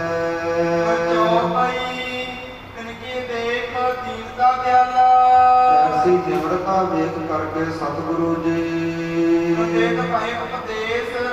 ਮਹਾਰਾਜ ਜੀ ਮਿੱਠਾ ਸ਼ਹਿਦ ਵਰਗਾ ਉਪਦੇਸ਼ ਦਿੰਦੇ ਨੇ। ਜਗਤ ਜਨ ਹਿਰਦੇ ਅਨਿਤਾ, ਕਹਿੰਦੇ ਭਾਈ ਜਿਹੜਾ ਇਹ ਸੰਸਾਰ ਹੈ ਨਾ, ਇਹ ਤਾਂ ਸੁਪਨੇ ਵਰਗਾ ਝੂਠਾ ਜਾਣ ਲਵੋ। ਸਤਨਾਮ ਸਿਮਰੋ ਨਿਤ ਦਿੱਤਾ, ਤੇ ਹਰ ਰੋਜ਼ ਦਿਲ ਲਾ ਕਰਕੇ ਸਤਨਾਮ ਵਾਹਿਗੁਰੂ ਦਾ ਜਾਪ ਕਰੋ ਜੀ। ਮਨ ਰੋਕਣ ਕੋ ਕਰ ਅਭਿਆਸਾ, ਤੇ ਵਿਸ਼ੇ ਵਿਕਾਰਾਂ ਸੰਸਾਰ ਦੇ ਪਦਾਰਥਾਂ ਤੋਂ ਆਪਣੇ ਮਨ ਨੂੰ ਰੋਕਣ ਲਈ ਨਾਮ ਦਾ ਅਭਿਆਸ ਕਰੋ। ਆਵੇ ਤੁਮਕੋ ਪ੍ਰਾਪਤ ਸੁਖ ਰਾਸਾ, ਤੇ ਫਿਰ ਆਪ ਜੀਆਂ ਨੂੰ ਸੁੱਖਾਂ ਦੀ ਪੂੰਜੀ ਪ੍ਰਾਪਤ ਹੋਵੇਗੀ। ਜਬ ਜੀ ਜਾਗਤ ਅਸਤ ਪਛਾਨੋ, ਜਦੋਂ ਤੋਂ ਭਾਈ ਤੁਸੀਂ ਸੰਸਾਰ ਨੂੰ ਸਾਰਿਆਂ ਰਿਸ਼ਤਿਆਂ ਨਾਤਿਆਂ ਨੂੰ ਝੂਠਾ ਜਾਣ ਲਿਆ, ਮਨ ਸੰਕਲਪ ਸੁਖੈ ਨਹਿ ਖਾਨੋ, ਤੇ ਜਿਹੜੇ ਤੁਹਾਡੇ ਮਨ ਦੇ ਸੰਕਲਪ ਫੁਰਨੇ ਤ੍ਰਿਸ਼ਨਾ ਆਦਿਕ ਵਰਗੇ ਰੋਗ ਨੇ ਨਾ, ਇਹ ਸੌਖੇ ਤਰੀਕੇ ਨਾਲ ਆਪਣੇ ਆਪ ਮਿਟ ਜਾਣਗੇ। ਇਸ ਪ੍ਰਕਾਰ ਕੋ ਦੇ ਉਪਦੇਸਾ, ਇਸ ਪ੍ਰਕਾਰ ਗੁਰੂ ਨਾਨਕ ਦੇਵ ਜੀ ਉਪਦੇਸ਼ ਦਿੰਦੇ ਰਹੇ। ਆਗੇ ਗਮਨ ਕੀਨ ਜਗਤੇਸਾ, ਤੇ ਗੁਰੂ ਨਾਨਕ ਦੇਵ ਜੀ ਮਹਾਰਾਜ ਜੁਧਿਆ ਤੋਂ ਅੱਗੇ ਚੱਲੇ ਨੇ। ਕਾਂਸੀ ਵਿਖੇ ਜਾਏ ਕੀਏ ਡੇਰਾ, ਮਹਾਰਾਜ ਜੀ ਅਯੁੱਧਿਆ ਦੇ ਅੰਦਰ ਉਥੋਂ ਦੇ ਵਸਨੀਕਾਂ ਨੂੰ ਉਪਦੇਸ਼ ਦੇ ਕਰਕੇ ਇਸ ਪ੍ਰਕਾਰ ਸਿੱਖੀ ਦ੍ਰਿੜ ਕਰਵਾ ਕਰਕੇ ਮਹਾਰਾਜ ਹੁਣ ਅੱਗੇ ਕਾਂਚੀ ਦੀ ਧਰਤੀ ਤੇ ਪਹੁੰਚੇ ਨੇ। ਤਤ ਸੋਸਰ ਕੋ ਜਸ ਜਨ ਚੰਗਾ, ਇਸ ਪ੍ਰਕਾਰ ਉਥੇ ਨਦੀ ਦੇ ਕਿਨਾਰੇ ਬਰਾਜੇ ਤੇ ਹਰ ਵਾਰ ਮਹਾਰਾਜ ਨਦੀ ਦੇ ਕਿਨਾਰੇ ਇਸ ਕਰਕੇ ਬੈਠਦੇ ਨੇ ਕਿਉਂਕਿ ਜੋ ਨਹਿਰਾਂ ਦਾ ਨਦੀਆਂ ਦਾ ਸਥਾਨ ਹੁੰਦਾ ਹੈ ਨਾ, ਉਹ ਬੜਾ ਸ਼ਾਂਤਮਈ ਹੁੰਦਾ ਹੈ। ਬੰਦਗੀ ਕਰਨ ਵਾਲੀ ਜਗ੍ਹਾ ਹੁੰਦੀ ਹੈ, ਥਾਂ ਹੁੰਦੀ। ਦੂਸਰਾ ਪਾਣੀ ਦਾ ਸੋਮਾ ਹੁੰਦਾ ਹੈ। ਅੰਮ੍ਰਿਤ ਵੇਲੇ ਉੱਠ ਕਰਕੇ ਮਹਾਰਾਜ ਇਸ਼ਨਾਨ ਪਾਨ ਸਾਧਦੇ ਨੇ। ਇਸ ਲਈ ਸਤਿਗੁਰੂ ਜੀ ਨਦੀ ਦਾ ਕਿਨਾਰਾ ਚੁਣਦੇ ਨੇ। ਜਾ ਕਰਕੇ ਮਹਾਰਾਜ ਕਾਂਚੀ ਦੇ ਅੰਦਰ ਨਦੀ ਦੇ ਕਿਨਾਰੇ ਵਿਰਾਜੇ ਨੇ ਜੀ। ਅਕਸੈ ਉਜਲ ਨੀਲ ਤਰੰਗਾ, ਜਿੱਥੇ ਬੜੇ ਉਜਲ ਜਲ ਦੀਆਂ ਲਹਿਰਾਂ ਵਹਿੰਦੀਆਂ ਨੇ। ਸਤਨਾਮ ਕੋ ਜਸ ਜਨ ਚੰਗਾ, ਤੇ ਜਿੱਥੇ ਸਤਨਾਮ ਵਾਹਿਗੁਰੂ ਦਾ ਨਾਮ ਜਪਣਾ ਬੜਾ ਚੰਗਾ ਹੈ, ਬੜੀ ਸ੍ਰੇਸ਼ਟ ਥਾਂ ਹੈ। ਉਹਦੇ ਕਹਾਂ ਜੇ ਪੰਡਤ ਭਾਰੀ, ਉਥੋਂ ਦੇ ਜਿਹੜੇ ਵਸਣ ਵਾਲੇ ਪੰਡਤ ਲੋਕ ਸਨ, ਸੰਕਰ ਸੋਦਤ ਸੋਣ ਮਝਾਰੀ, ਉਹਨਾਂ ਨੇ ਕੰਨਾਂ ਦੇ ਵਿੱਚ ਗੁਰੂ ਨਾਨਕ ਦੇਵ ਜੀਆਂ ਦੀ ਮਹਿਮਾ ਪਹਿਲਾਂ ਹੀ ਬੜੀ ਸੁਣੀ ਸੀ। ਮਿਲ ਕਰ ਸਭ ਹੀ ਆਪ ਸਮਾਹੀ, ਤੇ ਗੁਰੂ ਨਾਨਕ ਦੇਵ ਜੀਆਂ ਦਾ ਕਾਂਚੀ ਵਿੱਚ ਆਉਣਾ ਸੁਣ ਕਰਕੇ ਆਪਸ ਵਿੱਚ ਵਿਚਾਰਾ ਕਰਦੇ ਨੇ। ਆਵਨ ਭੇ ਪਿਆਰ ਹਰਖਾਹੀ, ਇਸ ਪ੍ਰਕਾਰ ਗੁਰੂ ਨਾਨਕ ਦੇਵ ਜੀਆਂ ਦੇ ਦਰਸ਼ਨਾਂ ਬਾਰੇ ਸੋਚ ਕੇ ਪ੍ਰਸੰਨ ਖੁਸ਼ ਹੁੰਦੇ ਨੇ। ਪੂਰਨ ਸੰਤ ਸੁਨਤ ਕੇ ਜਾਓ, ਜਿਨ੍ਹਾਂ ਦੀ ਮਹਿਮਾ ਪੂਰਨ ਸੰਤ ਵਜੋਂ ਸੁਣਦੇ ਰਹੇ ਨੇ। ਦਰਸ਼ਨ ਕਰੇ ਚਲੋ ਅਬਤਾ ਕੋ, ਤੇ ਵਿਚਾਰਾ ਕਰਦੇ ਨੇ ਕਿ ਚਲੋ ਭਾਈ ਗੁਰੂ ਨਾਨਕ ਦੇਵ ਜੀ ਸਾਡੇ ਇਲਾਕੇ ਵਿੱਚ ਆਏ ਨੇ, ਦਰਸ਼ਨ ਕਰੀਏ। ਨਰ ਬ੍ਰਿੰਦਨ ਸਭ ਪੰਡਤ ਆਏ, ਇਸ ਪ੍ਰਕਾਰ ਬਹੁਤੇ ਆਮ ਮਨੁੱਖ ਔਰ ਵਿਦਵਾਨ ਪੰਡਤ ਆਏ ਨੇ। ਸ੍ਰੀ ਗੁਰ ਆਗੇ ਸੀਸ ਨਿਵਾਏ, ਗੁਰੂ ਨਾਨਕ ਦੇਵ ਜੀਆਂ ਦੇ ਪਾਸ ਆ ਕਰਕੇ ਆਪਣੇ ਸੀਸ ਝੁਕਾਏ ਨੇ ਜੀ। ਘਰ ਔਰ ਸਰਦਾ ਕੋਟਿਕ ਬੈਸੇ, ਇਸ ਪ੍ਰਕਾਰ ਪੂਰਨ ਸ਼ਰਧਾ ਧਾਰਨ ਕਰਕੇ ਹਿਰਦੇ ਅੰਦਰ ਸਤਿਗੁਰਾਂ ਦੇ ਕੋਲ ਵਿਰਾਜੇ ਨੇ। ਪ੍ਰਸ਼ਨ ਕੀਨ ਮਿਲ ਕੇ ਤਬ ਐਸੇ, ਤੇ ਸਾਰੇ ਹੀ ਹੱਥ ਜੋੜ ਕਰਕੇ ਸਤਿਗੁਰਾਂ ਨੂੰ ਇਸ ਪ੍ਰਕਾਰ ਬੇਨਤੀ ਕਰਦੇ ਨੇ ਜੀ। ਤੁਮਰਾ ਵੇਦ ਸ਼ਾਸਤਰ ਨਿਮਰਤ ਪੜਤ, ਕਹਿਣ ਲੱਗੇ ਮਹਾਰਾਜ ਅਸੀਂ ਜਿਹੜੇ ਵੇਦ ਗ੍ਰੰਥ ਸ਼ਾਸਤਰ ਆਦਿਕ ਹੈ ਵਿਦਿਆ ਹਰ ਰੋਜ਼ ਪੜ੍ਹਦੇ ਹਾਂ। ਸੰਤ ਸਦਾ ਵਿਵਹਾਰ, ਤੇ ਹਰ ਰੋਜ਼ ਸਤ ਸੰਗਤ ਕਰਦੇ ਹਾਂ ਤੇ ਹਰ ਰੋਜ਼ ਇਸ ਪ੍ਰਕਾਰ ਵੇਦਾਂ ਗ੍ਰੰਥਾਂ ਦੀ ਕਥਾ ਸੁਣਦੇ ਹਾਂ ਜੀ। ਅਮਰ ਸਾਧਨ ਆਵਈ, ਪਰ ਮਹਾਰਾਜ ਸਾਡੇ ਹਿਰਦਿਆਂ ਨੂੰ ਸ਼ਾਂਤੀ ਪ੍ਰਾਪਤ ਨਹੀਂ ਹੁੰਦੀ। ਸਾਡੇ ਹਿਰਦੇ ਭਟਕਦੇ ਰਹਿੰਦੇ ਨੇ, ਸੜਦੇ ਰਹਿੰਦੇ ਨੇ। ਇਸ ਪ੍ਰਕਾਰ ਸਾਨੂੰ ਸ਼ਾਂਤੀ ਕਿਉਂ ਨਹੀਂ ਆਉਂਦੀ? ਨਹੀਂ ਹੰਕਾਰ, ਤੇ ਜੋ ਮਨਾਂ ਦੇ ਅੰਦਰ ਹੰਕਾਰ ਹੈ, ਵਿਕਾਰ ਹੈ, ਇਹ ਮਿਟਦੇ ਨਹੀਂ। ਜੋ ਭਈ ਸੁਣ ਕਰ ਬੋਲੇ ਸ੍ਰੀ ਗੁਣ ਖਾਨੀ, ਉਹਨਾਂ ਦੀ ਬੇਨਤੀ ਸੁਣ ਕਰਕੇ ਗੁਣਾਂ ਦੀ ਖਾਨ ਗੁਰੂ ਨਾਨਕ ਦੇਵ ਜੀ ਬੋਲੇ ਨੇ ਪੰਡਤ ਕਨਕੋ ਹਮਾਰੀ ਬਾਣੀ ਇਹ ਪੰਡਤ ਜੀ ਹੁਣ ਸਾਡਾ ਉੱਤਰ ਸੁਣ ਲਵੋ। ਅੰਤਰ ਕੋਟ ਨਿਰੰਤਰ ਧਰਨੀ ਮਹਾਰਾਜ ਕਹਿੰਦੇ ਤੁਹਾਡੇ ਅੰਦਰ ਹਿਰਦੇ ਅੰਦਰ ਜਿਹੜੇ ਔਗਣ ਹੈ ਖੋਟਾਂ ਕੱਖ ਛਲ ਵਰਗੇ ਔਗਣ ਹੈ ਨਾ ਇਹ ਵਸ ਰਹੇ ਨੇ। ਕੈਸੇ ਪਾਹੋ ਵੇਦ ਕੋ ਚਰਹੀ ਮਹਾਰਾਜ ਕਹਿੰਦੇ ਵੇਦਾਂ ਦਾ ਕਹਿਆ ਗ੍ਰੰਥਾਂ ਦਾ ਕਹਿਆ ਸੰਗਤ ਵਿੱਚ ਪੜ੍ਹਿਆ ਸੁਣਿਆ ਇਸ ਪ੍ਰਕਾਰ ਕਿਵੇਂ ਹਿਰਦੇ ਵਿੱਚ ਵਸ ਜਾਵੇ। ਜਿਸ ਭਾਂਡੇ ਦੇ ਵਿੱਚ ਪਹਿਲਾਂ ਹੀ ਵਸਤੂ ਪਈ ਹੋਵੇ ਪਹਿਲਾਂ ਹੀ ਭਰਿਆ ਹੋਵੇ ਉਹਦੇ ਵਿੱਚ ਹੋਰ ਵਸਤੂ ਪਾਇਆ ਨਹੀਂ ਸਕਦੀ, ਉਹ ਡੁੱਲਦੀ ਰਹਿੰਦੀ ਹੈ, ਪਾਸੇ ਹੀ ਨਿਕਲਦੀ ਰਹਿੰਦੀ ਹੈ। ਇਹਦਾ ਤੁਹਾਡੇ ਹਿਰਦੇ ਅੰਦਰ ਭਾਈ ਔਗਣ ਭਰੇ ਨੇ ਤੇ ਸ਼ੁਭ ਗੁਣ ਕਿਵੇਂ ਪੈ ਜਾਵਣ।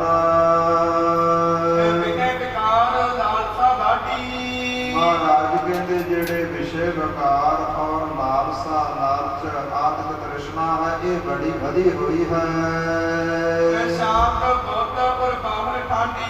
ਮਹਾਰਾਜ ਕਹਿੰਦੇ ਜਿਹੜੇ ਸ਼ੁਭ ਗੁਣ ਹਨ ਨਾ ਜਿਨ੍ਹਾਂ ਨੇ ਹਿਰਦੇ ਨੂੰ ਸ਼ਾਂਤੀ ਦੇਣੀ ਹੈ ਉਹ ਤਾਂ ਭਾਈ ਬਾਹਰ ਹੀ ਡੁੱਲਦੇ ਰਹਿੰਦੇ ਨੇ, ਬਾਹਰ ਹੀ ਖੜੇ ਰਹਿੰਦੇ ਨੇ। ਤੁਹਾਡੇ ਹਿਰਦੇ ਅੰਦਰ ਤਾਂ ਵਿਸ਼ੇ ਵਿਕਾਰ ਵਸੇ ਨੇ। ਮਹਾਰਾਜ ਕਹਿੰਦੇ ਜਦੋਂ ਹਿਰਦੇ ਅੰਦਰ ਵਿਸ਼ੇ ਵਿਕਾਰ ਵਸੇ ਹੋਣ ਵਿਸ਼ੇ ਵਿਕਾਰਾਂ ਦਾ ਬੰਦਾ ਧਾਰਨੀ ਹੋਵੇ ਉਦੋਂ ਜਿੰਨੀ ਮਰਜ਼ੀ ਗੁਰਬਾਣੀ ਪੜ੍ਹ ਲਵੇ ਜਿੰਨਾ ਮਰਜ਼ੀ ਉਪਦੇਸ਼ ਸੁਣ ਲਵੇ ਸਾਰਾ ਦਿਖਾਵੇ ਮਾਤਰ ਹੁੰਦਾ ਹੈ। ਮਹਾਰਾਜ ਕਹਿੰਦੇ ਤੁਹਾਨੂੰ ਚੰਗੀ ਤਰ੍ਹਾਂ ਸਮਝਾਉਂਦੇ ਹਾਂ। ਮਹਾਰਾਜ ਜੀਆਂ ਨੇ ਇੱਕ ਸ਼ਬਦ ਉਚਾਰਨ ਕੀਤਾ ਹੈ। ਮਹਾਰਾਜ ਜੀ ਜੋ ਗੁਰੂ ਗ੍ਰੰਥ ਸਾਹਿਬ ਜੀ ਅੰਦਰ ਪਹਿਲਾ ਰਾਗ ਸ਼੍ਰੀ ਰਾਗ ਹੈ ਉਸ ਅੰਦਰ ਉਚਾਰਨ ਕਰਦੇ ਨੇ। ਮਹਾਰਾਜ ਕਹਿੰਦੇ ਭਾਈ ਤੁਹਾਡੇ ਹਿਰਦੇ ਅੰਦਰ ਲੱਭ ਕੁੱਤਾ ਲਾਲਚ ਰੂਪੀ ਕੁੱਤਾ ਬੈਠਾ ਹੈ।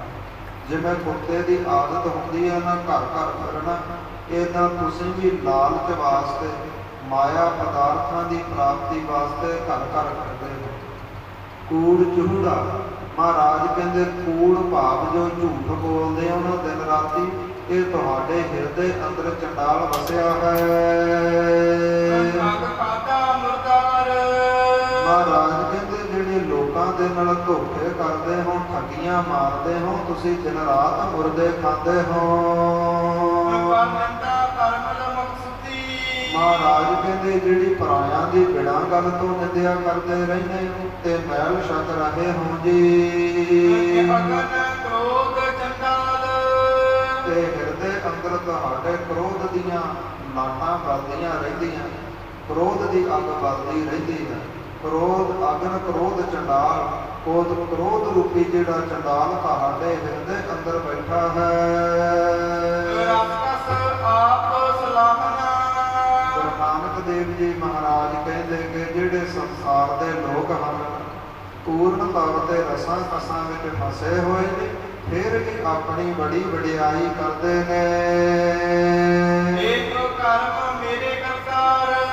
ਮਹਾਰਾਜ ਕਹਿੰਦੇ ਇਹ ਅਕਾਲ ਪੁਰਖ ਵਾਹਿਗੁਰੂ ਐਸੀ ਬੰਦਿਆਂ ਦੀ ਬਿਰਤੀ ਹੋ ਚੁੱਕੀ ਹੈ। ਸਾਰੇ ਸੰਸਾਰ ਦੇ ਵਿਕਾਰ ਭੋਗਦੇ ਨੇ, ਸਾਰੇ ਸੰਸਾਰ ਦੇ ਇਸ ਪ੍ਰਕਾਰ ਧੋਖੇ ਕਪਟ ਛਲ ਕਰਦੇ ਨੇ ਤੇ ਫਿਰ ਆਪਣੀ ਸਵਾਤ ਵੀ ਆਪਣੇ ਮੁਖੋਂ ਕਰਦੇ ਨੇ। ਐਸਾ ਲੋਕਾਂ ਦਾ ਵਰਤਾਰਾ ਵਰਤਿਆ ਹੈ। ਮਹਾਰਾਜ ਕਹਿੰਦੇ ਭਾਈ ਐਸੇ ਬੋਲ ਬੋਲਣੇ ਚਾਹੀਦੇ ਨੇ ਆਪਣੇ ਮੁਖ ਜਿਸ ਦੇ ਨਾਲ ਆਪਣੀ ਵੀ ਇੱਜ਼ਤ ਬਣੀ ਰਹੇ ਤੇ ਅਗਲੇ ਦੀ ਵੀ ਇੱਜ਼ਤ ਢਾਕੀ ਰਹੇ ਜੀ। ਮਹਾਰਾਜ ਕਹਿੰਦੇ ਜਿਨ੍ਹਾਂ ਨੇ ਐਸੇ ਸ਼ੁਭ ਗੁਣ ਹਿਰਦੇ ਅੰਦਰ ਵਸਾਏ ਉਹ ਉੱਚਿਆਂ ਤੋਂ ਉੱਚੇ ਅਖਵਾਉਂਦੇ ਨੇ।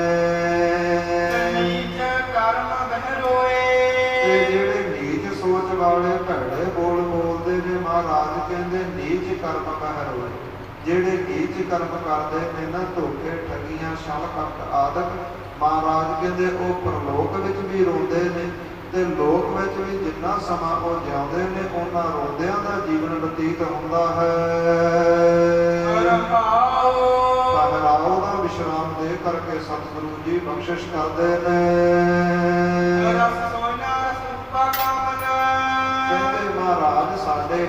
ਅੰਦਰ ਕਿਹੜੇ ਰਸ ਵਸੇ। ਸਤਿਗੁਰੂ ਜੀ ਕਹਿੰਦੇ ਰਸ ਸੋਇਨਾ ਰਸ ਰੂਪਾ।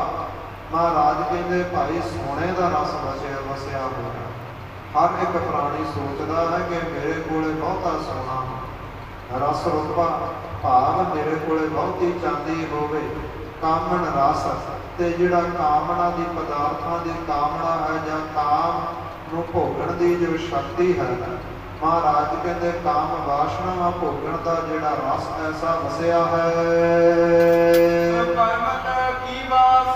ਮਹਾਰਾਜ ਕਹਿੰਦੇ ਪੂਰੇ ਸੰਸਾਰ ਦੀ ਮੈਲ ਹਰ ਇੱਕ ਹਿਰਦੇ ਅੰਦਰ ਵਸੀ ਹੋਈ ਹੈ ਜੀ। ਮਹਾਰਾਜ ਕਹਿੰਦੇ ਹਰ ਇੱਕ ਸੋਚਦਾ ਹੈ ਕਿ ਮੇਰੇ ਕੋਲੇ ਘੋੜ ਸਵਾਰੀ ਕਰਨ ਨੂੰ ਚੰਗੇ ਚੰਗੇ ਘੋੜੇ ਹੋਣ, ਜਿਵੇਂ ਅਜੋਕੇ ਸਮੇਂ ਵਿੱਚ ਗੱਡੀਆਂ ਆਦਿਕ ਸਾਧਨ ਨੇ। ਮਹਾਰਾਜ ਕਹਿੰਦੇ ਗੱਡੀਆਂ ਦੇ ਰਸ, ਘੋੜਿਆਂ ਦੇ ਰਸ ਵਸੇ ਨੇ। ਰਸ ਸੇਜਾ ਹੋਣ, ਤੇ ਜਿਹੜੀਆਂ ਸੁੰਦਰ ਸੇਜਾ ਹੋਣ, ਸੁੰਦਰ ਮਹਿਲ ਘਰ, ਜਿਹੜੀਆਂ ਕੋਠੀਆਂ ਕਾਰਾਂ ਆਦਿਕ ਹੋਣ ਜੀ। ਰਸ ਮੀਠਾ ਰਸ ਮਾਸ, ਮਹਾਰਾਜ ਹਰ ਇੱਕ ਸੋਚਦਾ ਹੈ। ਮਹਾਰਾਜ ਕਹਿੰਦੇ ਮਿੱਠੇ ਮਿੱਠੇ ਪਦਾਰਥ ਪ੍ਰਾਪਤ ਹੋਣ, ਰਸ ਮਾਸ ਤੇ ਮਾਸ ਖਾਣ ਦਾ ਇਸ ਪ੍ਰਕਾਰ ਹਰ ਇੱਕ ਹਿਰਦੇ ਅੰਦਰ ਰਸ ਹੁੰਦਾ ਹੈ। ਮਹਾਰਾਜ ਕਹਿੰਦੇ ਭਾਈ ਜਿਨ੍ਹਾਂ ਸ਼ਰੀਰਾਂ ਜਿਨ੍ਹਾਂ ਹਿਰਦਿਆਂ ਅੰਦਰ ਇੰਨੇ ਰਸ ਵਸੇ ਹੋਵਣ, ਮਹਾਰਾਜ ਕਹਿੰਦੇ ਭਾਈ ਉੱਥੇ ਫਿਰ ਨਾਮ ਦਾ ਵਾਸਾ ਕਿਵੇਂ ਹੋ ਸਕਦਾ। ਜਿਸ ਆਸਣ ਦੇ ਉੱਪਰ ਪਹਿਲਾਂ ਹੀ ਕੋਈ ਬੈਠਾ ਹੋਵੇ, ਉਸ ਆਸਣ ਤੇ ਜਾ ਕੇ ਦੂਜਾ ਕਿਵੇਂ ਕੋਈ ਬੈਠ ਸਕਦਾ ਹੋ। ਮਹਾਰਾਜ ਕਹਿੰਦੇ ਹਿਰਦੇ ਰੂਪੀ ਸੇਜਾਂ ਦੇ ਉੱਪਰ ਤੁਸੀਂ ਵਿਸ਼ੇ ਵਿਕਾਰ ਬਿਠਾਏ ਨੇ, ਸੰਸਾਰ ਦੇ ਪਦਾਰਥ ਰਸ ਬਿਠਾਏ ਨੇ, ਤੇ ਨਾਮ ਕਿਵੇਂ ਵਸ ਜਾਵੇ ਜੀ। ਮਹਾਰਾਜ ਕਹਿੰਦੇ ਐਸੇ ਬੋਲ ਬੋਲਣੇ ਚਾਹੀਦੇ ਨੇ ਜਿਨ੍ਹਾਂ ਨੂੰ ਬੋਲਣ ਦੇ ਨਾਲ ਇੱਜ਼ਤ ਬਰਕਰਾਰ ਰਹੇ। ਮਹਾਰਾਜ ਕਹਿੰਦੇ ਐਸਾ ਬੋਲਿਆ ਹੀ ਪ੍ਰਵਾਨ ਹੁੰਦਾ ਹੈ। ਬੋਲਣਾ ਤਾਂ ਉਸੇ ਜਵਾਨ ਨੇ ਹੁੰਦਾ ਹੈ ਸੰਗਤ ਜੀ। ਚਾਹੇ ਸਾਰੀ ਦਿਹਾੜੀ ਗਲੀਆਂ ਮੋੜਾਂ ਤੇ ਬੈਠ ਕਰਕੇ ਚਟਪਟੀਆਂ ਗੱਲਾਂ ਕਰਦੇ ਰਹੀਏ, ਕਦੇ ਕਿਹਦੀ ਨਿੰਦਿਆ ਕਰ ਦਿੱਤੀ, ਕਦੇ ਕਿਹਦੀ ਨਿੰਦਿਆ ਕਰ ਦਿੱਤੀ। ਚਾਹੇ ਉਸੇ ਹੀ ਜੀਵ ਤੋਂ ਸਾਰੀ ਦਿਹਾੜੀ ਜਪਜੀ ਸਾਹਿਬ ਪੜ੍ਹਦੇ ਰਹੀਏ, ਸੁਖਮਨੀ ਸਾਹਿਬ ਪੜ੍ਹਦੇ ਰਹੀਏ, ਵਾਹਿਗੁਰੂ ਵਾਹਿਗੁਰੂ ਕਰਦੇ ਰਹੀਏ। ਮਹਾਰਾਜ ਕਹਿੰਦੇ ਬੋਲਦੀ ਜ਼ਬਾਨ ਉਹੀ ਹੈ, ਪਰ ਇੱਕ ਉਹ ਹੈ ਜਿਹੜਾ ਬੋਲਿਆ ਪ੍ਰਵਾਨ ਹੁੰਦਾ ਹੈ, ਇੱਕ ਉਹ ਹੈ ਜਿਹੜਾ ਸਾਰੀ ਦਿਹਾੜੀ ਬੋਲਿਆ ਵਿਅਰਥ ਹੁੰਦਾ ਹੈ। ਮਹਾਰਾਜ ਕਹਿੰਦੇ ਜਿਹੜੇ ਫਿੱਕੇ ਬੋਲ ਨੇ ਨਾ, ਸੰਸਾਰ ਦੇ ਝੂਠੇ ਬੋਲ ਨੇ, ਇਹ ਸਾਰੇ ਹੀ ਵਿਅਰਥ ਹਨ। ਮਹਾਰਾਜ ਕਹਿੰਦੇ ਹਰ ਰੋਜ਼ ਆਪਣੇ ਮੂਰਖ ਮਨ ਜਿਹੜਾ ਅਣਜਾਣ ਹੈ ਉਹਨੂੰ ਸਮਝਾਉਣਾ ਚਾਹੀਦਾ ਹੈ। ਕੀ ਸਮਝਾਉਣਾ ਚਾਹੀਦਾ ਹੈ? ਇਹ ਮਨ ਮੇਰਿਆ ਸਦਾ ਰਹੋ ਪਰਮਾਨੇ, ਭਾਈ ਪ੍ਰਾਪਤ ਮਾਨੁਖ ਦੇਹੁਰੀਆ ਗੋਬਿੰਦ ਮਿਲਣ ਕੀ ਇਹ ਤੇਰੀ ਕਰੀ। ਜਿਹੜਾ ਇਹ ਸਰੀਰ ਹੈ ਇਹ ਅਮੋਲਕ ਹੀਰਾ ਹੈ। ਐਸੀਆਂ ਗੱਲਾਂ ਐਸੀਆਂ ਬਾਤਾਂ ਗੁਰਬਾਣੀ ਪੜ੍ਹ ਪੜ੍ਹ ਕੇ ਆਪਣੇ ਮਨ ਤਾਈਂ ਸਮਝਾਉਣਾ ਚਾਹੀਦਾ। ਜਿਹੜਾ ਮਨ ਅਣਜਾਣ ਇਹ ਸੰਸਾਰ ਨਾਲ ਜੁੜ ਚੁੱਕਾ ਹੈ, ਉਸ ਨੂੰ ਸਮਝਾ ਕਰਕੇ ਨਿਰੰਕਾਰ ਨਾਲ ਜੋੜਨਾ ਚਾਹੀਦਾ ਹੈ ਜੀ। ਮਹਾਰਾਜ ਕਹਿੰਦੇ ਮੁੱਕਦੀ ਗੱਲ ਇਹ ਹੈ, ਜੋ ਪਰਮੇਸ਼ਰ ਨੂੰ ਭਾ ਜਾਂਦੇ ਨੇ ਉਹੀ ਭਲੇ ਨੇ, ਉਹਨਾਂ ਦੇ ਜੀਵਨ ਚੰਗੇ ਨੇ। ਮਹਾਰਾਜ ਕਹਿੰਦੇ ਸੰਸਾਰ ਦੇ ਅੰਦਰ ਭਾਵੇਂ ਲੱਖਾਂ ਕਰੋੜਾਂ ਅਰਬਾਂ ਲੋਕ ਵਸ ਰਹੇ ਨੇ, ਹੋਰ ਕਿਸੇ ਬਾਰੇ ਕੀ ਆਖੀਏ, ਹੋਰ ਕਿਸੇ ਦਾ ਜੀਵਨ ਕੀ ਵੇਖੀਏ। ਕਿਉਂਕਿ ਜਿਹੜਾ ਇਤਿਹਾਸ ਹੈ ਉਹਨੇ ਕਦੇ ਵੀ ਇਹ ਜ਼ਿਕਰ ਨਹੀਂ ਕੀਤਾ ਕਿ ਕਿਹਨੇ ਜੀਵਨ ਅੰਦਰ ਕਿੰਨੇ ਪਦਾਰਥ ਕਮਾਏ, ਕਿਹਨੇ ਜੀਵਨ ਅੰਦਰ ਕਿੰਨੀਆਂ ਗੱਡੀਆਂ ਕਿੰਨੀਆਂ ਕੋਠੀਆਂ ਸਨ, ਕਿੰਨੇ ਪੈਸੇ ਦਾ ਧਾਰ ਨਹੀਂ ਸੀ। ਜੇਕਰ ਇਤਿਹਾਸ ਨੇ ਜੀਵਨ ਕੀਤਾ ਹੈ, ਜੇਕਰ ਇਤਿਹਾਸ ਨੇ ਬਿਆਨ ਕੀਤਾ ਹੈ, ਤੇ ਐਸਿਆਂ ਜੀਵਨਾਂ ਨੂੰ ਕਦੇ ਬਿਆਨ ਕੀਤਾ ਹੈ ਕਿ ਕਿਸ ਨੇ ਜੀਵਨ ਅੰਦਰ ਕਿੰਨਾ ਦਾਨ ਕੀਤਾ ਹੈ, ਕਿਸ ਨੇ ਜੀਵਨ ਅੰਦਰ ਇਸ ਪ੍ਰਕਾਰ ਕਿੰਨੀ ਸੂਰਮਤਾਈ ਨਾਲ ਜੰਗ ਯੁੱਧ ਲੜੇ, ਤੇ ਕਿਸ ਨੇ ਜੀਵਨ ਅੰਦਰ ਕਿੰਨੀ ਗੁਰਬਾਣੀ ਪੜ੍ਹੀ ਹੈ, ਕਿੰਨੀ ਬੰਦਗੀ ਕੀਤੀ ਹੈ। ਇਸ ਪ੍ਰਕਾਰ ਮਹਾਰਾਜ ਕਹਿੰਦੇ ਉਹਨਾਂ ਦੇ ਜੀਵਨ ਭਲੇ ਨੇ ਉਹਨਾਂ ਦੇ ਜੀਵਨ ਚੰਗੇ ਨੇ ਮਹਾਰਾਜ, ਜੋ ਤੈਨੂੰ ਭਾ ਜਾਂਦੇ ਨੇ। ਤਿੰਨ ਮਤ ਤਿੰਨ ਪਤ ਤਿੰਨ ਧਨ ਪੱਲੇ। ਮਹਾਰਾਜ ਕਹਿੰਦੇ ਉਹਨਾਂ ਦੇ ਸ੍ਰੇਸ਼ਟ ਮਤ ਵੀ ਪੱਲੇ ਹੁੰਦੀ ਹੈ, ਉਹਨਾਂ ਦੀ ਇੱਜ਼ਤ ਵੀ ਬਰਕਰਾਰ ਰਹਿੰਦੀ ਹੈ, ਨਾਮ ਰੂਪੀ ਧਨ ਉਹਨਾਂ ਦੇ ਪੱਲੇ ਵੱਜਿਆ ਰਹਿੰਦਾ ਹੈ। ਇਹ ਅਕਾਲ ਪੁਰਖ ਵਾਹਿਗੁਰੂ ਜਿਨ੍ਹਾਂ ਦੇ ਹਿਰਦਿਆਂ ਅੰਦਰ ਤੂੰ ਸਮਾਇਆ ਰਹਿੰਦਾ ਹੈ। ਮਹਾਰਾਜ ਕਹਿੰਦੇ ਭਾਈ ਉਹਨਾਂ ਦੀ ਕੀ ਸਿਫਤ ਸਲਾਹ ਕਰਨੀ ਹੈ। ਜਿਹੜੇ ਆਪਣੀਆਂ ਗੱਡੀਆਂ, ਆਪਣੀਆਂ ਕਾਰਾਂ, ਕੋਠੀਆਂ ਆਦਿਕ ਆਪਣੇ ਧਨ ਪਦਾਰਥਾਂ ਦੀ ਸਾਰੀ ਦਿਹਾੜੀ ਸਲਾਹ ਕਰਦੇ ਰਹਿੰਦੇ। ਮਹਾਰਾਜ ਕਹਿੰਦੇ ਸਲਾਹਣ ਯੋਗ, ਵਡਿਆਈ ਯੋਗ, ਧਾਤਾ ਯੋਗ ਤਾਂ ਉਹ ਲੋਕ ਨੇ ਜਿਹੜੇ ਸਾਰਾ ਦਿਨ ਉਸ ਪਰਮੇਸ਼ਰ ਦੇ ਗੁਣ ਗਾਉਂਦੇ ਨੇ ਜਿਹਨੇ ਦਾਤਾਂ ਦਿੱਤੀਆਂ ਨੇ। ਜੋ ਦੇਣ ਵਾਲਾ ਹੈ ਦਾਤਾਂ ਉਹਦੀ ਸਿਫਤ ਸਲਾਹ ਕਰਦੇ ਨੇ ਨਾ। ਮਹਾਰਾਜ ਕਹਿੰਦੇ ਉਹ ਧਨ ਨੇ, ਤੇ ਜੋ ਲਈਆਂ ਹੋਈਆਂ ਦਾਤਾਂ ਦੀ ਸਿਫਤ ਸਲਾਹ ਕਰਦਾ ਰਹੇ ਕਿ ਮੇਰੇ ਕੋਲ ਆ ਵੀ ਹੈ, ਮੇਰੇ ਕੋਲ ਆ ਵੀ ਹੈ, ਫਲਾਣੇ ਕੋਲੇ ਤਾਂ ਇਹ ਚੀਜ਼ ਹੈ ਹੀ ਨਹੀਂ ਜੋ ਮੇਰੇ ਕੋਲ। ਮਹਾਰਾਜ ਕਹਿੰਦੇ ਭਾਈ ਉਹਦੀ ਕੀ ਗੱਲ ਕਰਨੀ ਹੈ, ਉਹ ਤਾਂ ਸਾਰਾ ਕੁਝ ਵਿਅਰਥ ਝੂਠ ਬੋਲਦਾ ਹੈ। ਨਾਨਕ ਨਦਰੀ ਬਾਹਰੇ। ਮਹਾਰਾਜ ਕਹਿੰਦੇ ਜੋ ਪਰਮੇਸ਼ਰ ਦੀਆਂ ਨਜ਼ਰਾਂ ਤੋਂ ਬਾਹਰੇ ਰਹਿ ਜਾਂਦੇ ਨੇ ਨਾ, ਜੋ ਪਰਮੇਸ਼ਰ ਦੀ ਨਜ਼ਰ ਥੱਲੇ ਨਹੀਂ ਆਉਂਦੇ, ਤੇ ਉਹਨਾਂ ਦਾ ਕਦੇ ਵੀ ਪ੍ਰੇਮ ਨਾਮ ਦੇ ਨਾਲ, ਸੰਗਤ ਦੇ ਨਾਲ ਨਹੀਂ ਪੈਂਦਾ। ਉਹਨਾਂ ਦਾ ਕਦੇ ਵੀ ਪ੍ਰੇਮ ਆਪਣੀਆਂ ਕਿਰਤ ਕਮਾਈਆਂ ਦੇ ਵਿੱਚੋਂ ਦਸਵੰਧ ਕੱਢਣ ਦੇ ਨਾਲ ਨਹੀਂ ਪੈਂਦਾ।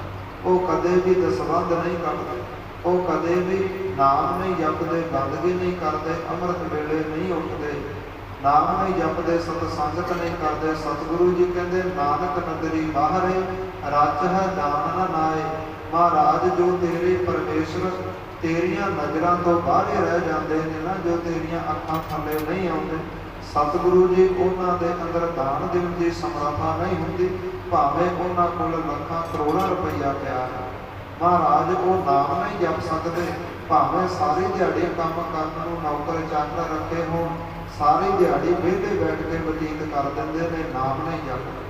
ਜਿਨ੍ਹਾਂ ਦਾ ਤੇਰੇ ਨਾਲ ਪ੍ਰੇਮ ਨਹੀਂ ਪੈਂਦਾ ਨਾ, ਉਹ ਅੰਮ੍ਰਿਤ ਦੀਆਂ ਦਾਤਾਂ ਨਹੀਂ ਛਕਦੇ। ਮਹਾਰਾਜ ਇਸ ਪ੍ਰਕਾਰ ਸਤਿਗੁਰੂ ਜੀ ਸਮਝਾਉਂਦੇ ਨੇ।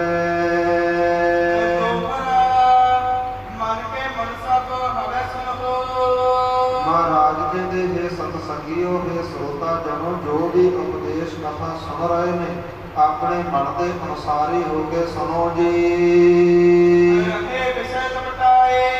ਤੇ ਭਾਈ ਤੁਸੀਂ ਵਿਸ਼ਿਆਂ ਵਿਕਾਰਾਂ ਦੇ ਵਿੱਚ ਲਪਤ ਹੋ ਰਹੇ ਹੋ।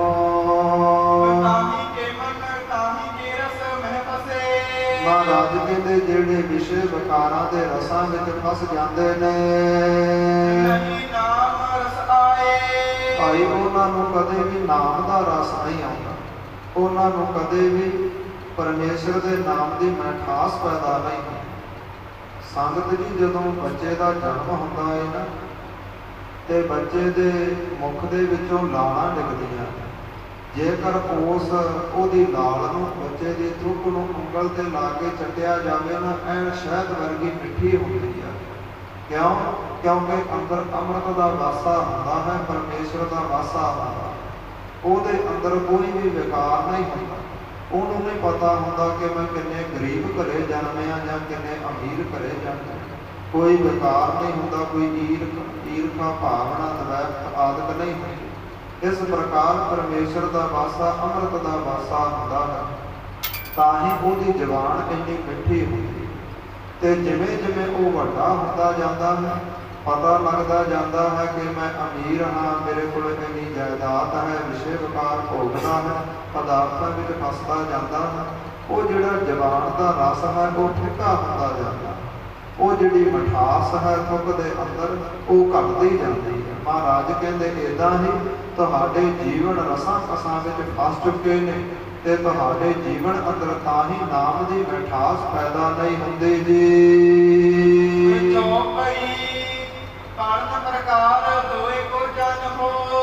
ਮਹਾਰਾਜ ਕਹਿੰਦੇ ਫਿਰ ਗੁਰਬਾਣੀ ਪੜ੍ਹਨੀ ਵਿਦਿਆ ਪੜ੍ਹਨੀ ਇਹ ਵੀ ਦੋਹਾਂ ਪ੍ਰਕਾਰਾਂ ਦੀ ਹੈ ਜੀ। ਵੱਡੇ ਬਾਜ ਇੱਕ ਸੂਰ ਪ੍ਰਮੰਨ ਹੋ।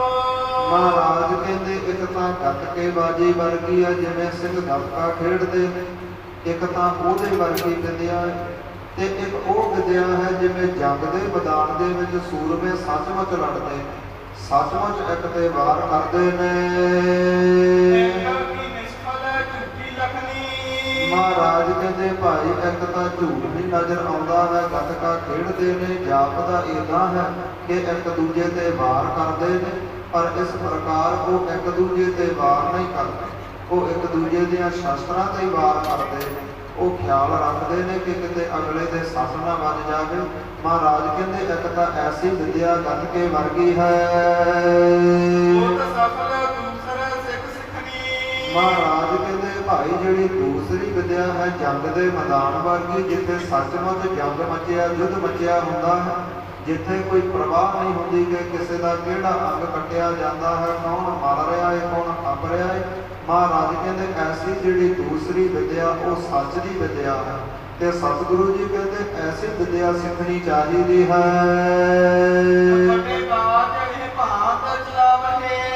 ਮਹਾਰਾਜ ਕਹਿੰਦੇ ਜਦੋਂ ਗੱਤਕਾ ਖੇਡਦੇ ਨੇ ਨਾ, ਉਦੋਂ ਤਾਂ ਇਸ ਪ੍ਰਕਾਰ ਸ਼ਸਤਰ ਚਲਾਉਂਦੇ ਨੇ ਕਿ ਅਗਲੇ ਦੇ ਅੰਗ ਨੂੰ ਮੇਰਾ ਸ਼ਸਤਰ ਨਾ ਲੱਗੇ, ਉਹਦੇ ਤੇ ਕੋਈ ਜ਼ਖਮ ਨਾ ਹੋਵੇ, ਉਹਨੂੰ ਕੋਈ ਸੱਟ ਨਾ ਲੱਗੇ, ਇਹ ਸੋਚ ਕੇ ਗੱਤਕਾ ਖੇਡਦੇ ਨੇ ਕਿ ਜੋ ਮੇਰਾ ਵਿਰੋਧੀ ਮੇਰੇ ਤੇ ਵਾਰ ਕਰ ਰਿਹਾ ਹੈ ਉਹਦਾ ਸਰੀਰ ਸਵਸਥ ਰਹੇ, ਮੇਰੇ ਸ਼ਸਤਰ ਦੇ ਨਾਲ ਉਹਦੇ ਸਰੀਰ ਤੇ ਕੋਈ ਵੀ ਜ਼ਖਮ ਨਾ ਹੋਵੇ ਜੀ। ਇਸ ਪ੍ਰਕਾਰ ਮਹਾਰਾਜ ਕਹਿੰਦੇ ਵਾਰ ਤਾਂ ਗੱਤਕੇ ਵਾਲੇ ਵੀ ਕਰਦੇ ਨੇ, ਪਰ ਸਰੀਰ ਨੂੰ ਉਹ ਹਥਿਆਰ ਛੂਹਦਾ ਨਹੀਂ, ਸਰੀਰ ਨੂੰ ਉਹ ਕਿਰਪਾਨ ਜੋ ਸੋਟੀ ਹੱਥ ਵਿੱਚ ਫੜੀ ਹੈ ਉਹ ਛੂਹਦੀ ਨਹੀਂ, ਤੇ ਖਿਆਲ ਰੱਖਦੇ ਨੇ। ਮਹਾਰਾਜ ਕਹਿੰਦੇ ਐਸੀ ਵਿਦਿਆ ਪੜ੍ਹੀ, ਐਸੀ ਗੁਰਬਾਣੀ ਪੜ੍ਹੀ ਤਾਂ ਜਾਣ ਲਵੋ ਕਿ ਮਾਇਆ ਕਮਾਉਣ ਵਾਸਤੇ ਹੈ, ਆਪਣੀ ਜੀਵਕਾ ਵਾਸਤੇ ਹੈ।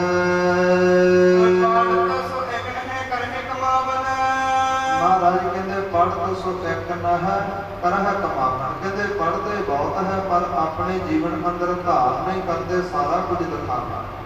ਜਿਵੇਂ ਕਿ ਕੋਈ ਪਾਠੀ ਸਿੰਘ ਜਾਣ ਲਵੇ ਕਿ ਮੈਂ ਭਾਈ ਸਹਿਜ ਪਾਠ ਬੜੇ ਜੀਵਨ ਅੰਦਰ ਕਰਦਾ ਹਾਂ, ਹਰ ਰੋਜ਼ ਸਹਿਜ ਪਾਠ ਕਰਦਾ ਹਾਂ, ਤੇ ਮੈਨੂੰ ਨਿਤਨੇਮ ਕਰਨ ਦੀ ਕੀ ਲੋੜ, ਮੈਨੂੰ ਗੁਰੂ ਗ੍ਰੰਥ ਸਾਹਿਬ ਜੀ ਦੇ ਦਰਸ਼ਨ ਕਰਨ ਦੀ ਕੀ ਲੋੜ, ਜਾਂ ਮੈਨੂੰ ਸਤ ਸੰਗਤ ਕਰਨ ਦੀ ਕੀ ਲੋੜ। ਮਹਾਰਾਜ ਕਹਿੰਦੇ ਭਾਈ ਐਸੀ ਪੜ੍ਹੀ ਹੋਈ ਵਿਦਿਆ ਤਾਂ ਇੱਕ ਦਿਖਾਵੇ ਮਾਤਰ ਹੈ, ਉਹ ਜੀਵਕਾ ਮਾਤਰ ਹੈ, ਤੁਸੀਂ ਉਹਦੀਆਂ ਭੇਟਾਂ ਲਾ ਰਹੇ ਹੋ, ਤੁਸੀਂ ਮਾਇਆ ਕਮਾ ਰਹੇ ਹੋ। ਐਸੀ ਵਿਦਿਆ ਤੋਂ ਤਾਂ ਸਤਿਗੁਰੂ ਜੀ ਕਹਿੰਦੇ ਐਸੀ ਪੜ੍ਹੀ ਹੋਈ ਵਿਦਿਆ ਉਹ ਦਿਖਾਵੇ ਮਾਤਰ ਹੁੰਦੀ ਹੈ, ਜੋ ਪੜ੍ਹੀ ਤਾਂ ਜਾਵੇ ਪਰ ਜੀਵਨ ਅੰਦਰ ਕਮਾਈ ਨਾ ਜਾਵੇ ਜੀ। ਮਹਾਰਾਜ ਕਹਿੰਦੇ ਉਹਨੂੰ ਤਾਂ ਇਸ ਪ੍ਰਕਾਰ ਵਿਅਰਥ ਜਾਣ ਲਵੋ। ਮਹਾਰਾਜ ਕਹਿੰਦੇ ਏਦਾਂ ਜਾਣ ਲਵੋ ਐਸੀ ਪੜ੍ਹੀ ਵਿਦਿਆ, ਐਸੀ ਪੜ੍ਹੀ ਗੁਰਬਾਣੀ ਤਾਂ ਕਹਿੰਦੇ ਜਿਵੇਂ ਬੱਦਲ ਗਰਜਦੇ ਤਾਂ ਬਹੁਤ ਹੁੰਦੇ ਨੇ, ਪਰ ਬੱਦਲਾਂ ਵਿੱਚ ਪਾਣੀ ਹੋਵੇ ਹੀ ਨਹੀਂ, ਕੱਲੀ ਗਰਜੀ ਹੋ, ਬੱਦਲ ਚੜ੍ਹਿਆ ਆਵੇ ਗਰਜੇ ਬਹੁਤ, ਲੋਕਾਂ ਨੂੰ ਕਿ ਹੋਵੇ ਕਿ ਹੁਣ ਬਰਸਾਤ ਹੋਵੇਗੀ, ਪਰ ਬੱਦਲਾਂ ਅੰਦਰ ਕੱਲਾ ਗਰਜਣਾ ਹੋਵੇ ਤੇ ਜਲ ਹੋਵੇ ਹੀ ਨਾ। ਮਹਾਰਾਜ ਕਹਿੰਦੇ ਇੱਕ ਸੂਰਮਿਆਂ ਵਾਲੀ ਵਿਦਿਆ ਪੜ੍ਹਨੀ, ਇੱਕ ਸੂਰਮਿਆਂ ਵਾਲੀ ਸੰਤਾਂ ਵਾਲੀ ਵਿਦਿਆ ਪੜ੍ਹਨੀ ਹੈ ਜੀ। ਮਹਾਰਾਜ ਕਹਿੰਦੇ ਗੁਰੂ ਦਾ ਉਪਦੇਸ਼ ਪੜ੍ਹੇ ਤੇ ਪੜ੍ਹ ਕਰਕੇ ਧਾਰਨੀ ਹੋਵੇ ਕਿ ਸਤ ਸੰਗਤ ਕਰਨੀ ਜ਼ਰੂਰੀ ਹੈ, ਅੰਮ੍ਰਿਤ ਵੇਲਾ ਸਾਂਭਣਾ ਜ਼ਰੂਰੀ ਹੈ, ਨਿਤਨੇਮ ਜ਼ਰੂਰੀ ਹੈ, ਅੰਮ੍ਰਿਤ ਦੀ ਦਾਤ ਜ਼ਰੂਰੀ ਹੈ, ਇਸ ਗੱਲਾਂ ਦਾ ਧਾਰਨੀ ਹੋਵੇ। ਤੇ ਇਹ ਜਾਣ ਲਵੇ ਕਿ ਜਿਹੜਾ ਮੇਰੇ ਸਰੀਰ ਰੂਪੀ ਮੈਦਾਨ ਹੈ ਨਾ, ਇਹਦੇ ਵਿੱਚ ਮਨ ਰੂਪੀ ਬੈਰੀ ਬੈਠਾ ਹੈ। ਮਹਾਰਾਜ ਕਹਿੰਦੇ ਜੋ ਪੜ੍ਹਦੇ ਨੇ ਅਸਰ ਕਰਦੇ ਜੀਵਨ ਅੰਦਰ ਕਮਾਉਂਦੇ ਨੇ, ਉਹ ਤਾਂ ਆਪਣਾ ਬੈਰੀ ਜਾਣ ਕਰਕੇ ਆਪਣੇ ਮਨ ਨੂੰ ਇਸ ਪ੍ਰਕਾਰ ਜਿੱਤ ਲੈਂਦੇ ਨੇ, ਮਾਰ ਮਕਾਉਂਦੇ ਨੇ।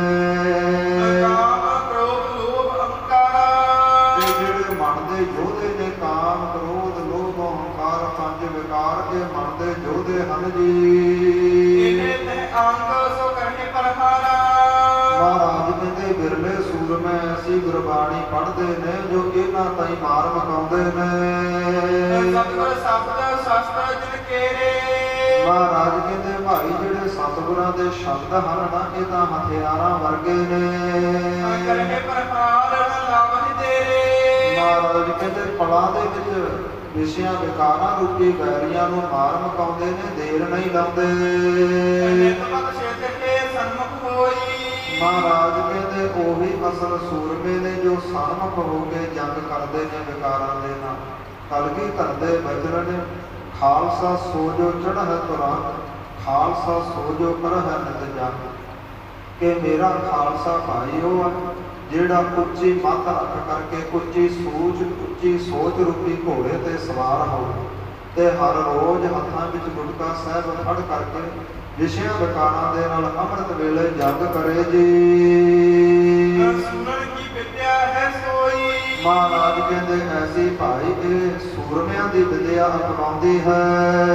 ਇੱਕ ਔਰ ਸੁਣੋ ਦ੍ਰਿਸ਼ਟਾਂਤਾ। ਫਿਰ ਮਹਾਰਾਜ ਇਸ ਪ੍ਰਕਾਰ ਇੱਕ ਹੋਰ ਪ੍ਰਮਾਣ ਦੱਸਦੇ ਨੇ। ਇਸ ਪ੍ਰਕਾਰ ਕੋਈ ਨ ਸ਼ਾਂਤਾ। ਕਿ ਜਿਸ ਪ੍ਰਕਾਰ ਭਾਈ ਤੁਹਾਡੇ ਮਨਾਂ ਨੂੰ ਸ਼ਾਂਤੀ ਮਿਲ ਜਾਵੇ, ਜਿਸ ਪ੍ਰਕਾਰ ਤੁਮ ਹੋਏ ਨਾ ਸ਼ਾਂਤਾ। ਮਹਾਰਾਜ ਕਹਿੰਦੇ ਜਿਨ੍ਹਾਂ ਕਾਰਨਾਂ ਕਰਕੇ ਤੁਹਾਨੂੰ ਸ਼ਾਂਤੀ ਨਹੀਂ ਮਿਲਦੀ ਹਨ, ਤੁਹਾਡੇ ਜਿਹੜੇ ਹਿਰਦੇ ਸ਼ਾਂਤ ਨਹੀਂ ਹੁੰਦੇ। ਸਤਿਗੁਰੂ ਜੀ ਕਹਿੰਦੇ ਇੱਕ ਹੋਰ ਬਚਨ ਸੁਣ ਲਵੋ, ਉਹ ਆਪਾਂ ਕੱਲ੍ਹ ਦੀਆਂ ਕਥਾ ਵਿਚਾਰਾਂ ਦੇ ਵਿੱਚ ਸਾਂਝਾ ਕਰਾਂਗੇ ਜੀ। ਅੱਜ ਇੱਥੇ ਹੀ ਵਿਸ਼ਰਾਮ ਲੈਂਦੇ ਹਾਂ, ਸਮਾਂ ਹੋ ਚੁੱਕਾ ਹੈ। ਇਸ ਪ੍ਰਕਾਰ ਕੱਲ੍ਹ ਨੂੰ ਗੁਰ ਇਤਿਹਾਸ ਅੰਦਰ ਮਹਾਰਾਜ ਹੋਰ ਖੁੱਲ੍ਹ ਕੇ ਪੜ੍ਹਨ ਬਾਰੇ, ਜੀਵਨ ਬਾਰੇ, ਗੁਰਬਾਣੀ ਬਾਰੇ ਸਤਿਗੁਰੂ ਜੀ ਦੱਸਣਗੇ ਕਿ ਸਾਨੂੰ ਕੈਸਿਆਂ ਜੀਵਨਾਂ ਦੇ ਧਾਰਨੀ ਹੋਣਾ ਚਾਹੀਦਾ ਹੈ। ਐਸੀ ਵਿਦਿਆ, ਐਸੀ ਗੁਰਬਾਣੀ ਨੂੰ ਮਤ ਜਾਣੋ ਕਿ ਇਹ ਸਾਡੇ ਵਾਸਤੇ ਹੈ, ਜਿਸ ਦੀ ਭੇਟਾ ਲਾਈ ਜਾਵੇ, ਜੋ ਆਪਣੀ ਅਵਜੀਵਿਕਾ ਵਾਸਤੇ ਪੜ੍ਹੀ ਜਾਵੇ। ਮਹਾਰਾਜ ਕਹਿੰਦੇ ਸਫਲ ਪੜ੍ਹੀ ਗੁਰਬਾਣੀ ਉਹ ਹੈ ਜੋ ਅੰਮ੍ਰਿਤ ਵੇਲੇ ਉੱਠ ਕਰਕੇ ਆਪਣਾ ਪਹਿਲਾ ਨਿਤਨੇਮ ਕਰੇ, ਫਿਰ ਜੋ ਡਿਊਟੀ ਕਰਦਾ ਹੈ, ਜੋ ਸਹਿਜ ਪਾਠ ਆਦਿ ਪਾਠੀ ਸੰਗ ਹੈ ਜਾਂ ਕੋਈ ਗ੍ਰੰਥੀ ਸੰਗ ਹੈ, ਉਹ ਜਿਹੜੀ ਭੇਟਾ ਲੈਂਦਾ ਹੈ ਉਹਦਾ ਨਿਤਨੇਮ ਕਰੇ। ਮਹਾਰਾਜ ਕਹਿੰਦੇ ਐਸੀ ਪੜ੍ਹੀ ਗੁਰਬਾਣੀ ਐਸੇ ਜੀਵਨ ਸਫਲ ਹਨ ਭਾਈ। ਇਸ ਪ੍ਰਕਾਰ ਸਤਿਗੁਰੂ ਜੀ ਮਹਾਰਾਜ ਕਾਂਚੀ ਦੇ ਅੰਦਰ ਬੈਠ ਕਰਕੇ ਉਹਨਾਂ ਵਿਦਵਾਨ ਲੋਕਾਂ ਤਾਈਂ ਸਿੱਖਿਆ ਦੇ ਰਹੇ ਨੇ ਜਿਨ੍ਹਾਂ ਨੇ ਸਵਾਲ ਕੀਤਾ ਹੈ ਮਹਾਰਾਜ ਵਿਦਿਆ ਬੜੀ ਪੜ੍ਹ ਲਈ ਤੇ ਸਾਡੇ ਹਿਰਦਿਆਂ ਤਾਈਂ ਹਾਲੇ ਸ਼ਾਂਤੀ ਨਹੀਂ ਹੋਈ, ਸਾਡੇ ਹਿਰਦੇ ਸ਼ਾਂਤ ਨਹੀਂ ਹੋਏ। ਉਹਨਾਂ ਨੂੰ ਸਮਝਾਉਣ ਦੀ ਵਕਤ ਸਤਿਗੁਰੂ ਜੀ ਉਹਨਾਂ ਦੇ ਪ੍ਰਸ਼ਨਾਂ ਦੇ ਉੱਤਰ ਦੇ ਰਹੇ ਨੇ। ਇੱਥੇ ਹੀ ਅੱਜ ਵਿਸ਼ਰਾਮ ਲੈਂਦੇ ਹਾਂ। ਦੁਨੀਆਂ ਭੁੱਲਾਂ ਚੁੱਕਾਂ ਦੀ ਖਿਮਾ ਬਖਸ਼ਣੀ। ਗੁਰੂ का शब्द, गुरु का अभ्यास ਆਪਣੇ ਹਿਰਦਿਆਂ ਵਿੱਚ ਵਸਾਉਣਾ ਜੀ, ਤਾਂ ਜੋ ਸਾਡਾ ਵੀ ਲੋਕ ਅਤੇ ਪਰਲੋਕ ਸਬਰ ਸਕੇ। ਆਓ ਆਨੰਦ ਸਾਹਿਬ ਦੀ ਗੁਰਬਾਣੀ ਨਾਲ ਜੁੜੀਏ, ਸਮਾਪਤੀ ਕਰੀਏ। ਸਤਿਨਾਮ ਸ਼੍ਰੀ ਵਾਹਿਗੁਰੂ ਸਾਹਿਬ ਜੀ। ਰਾਮ ਕਲੀ ਮਹੱਲਾ ਤੀਜਾ। ਆਨੰਦ ਇੱਕ ਓੰਕਾਰ ਸਤਿਗੁਰ ਪ੍ਰਸਾਦ। ਆਨੰਦ ਭਇਆ ਮੇਰੀ ਮਾਏ, ਸਤਿਗੁਰੂ ਮੈਂ ਪਾਇਆ। ਸਤਿਗੁਰ ਦਾ ਪਾਇਆ ਸਹਿਜ ਸੇਤੀ, ਮਨ ਵਜੀਆਂ ਗਾਈਆਂ।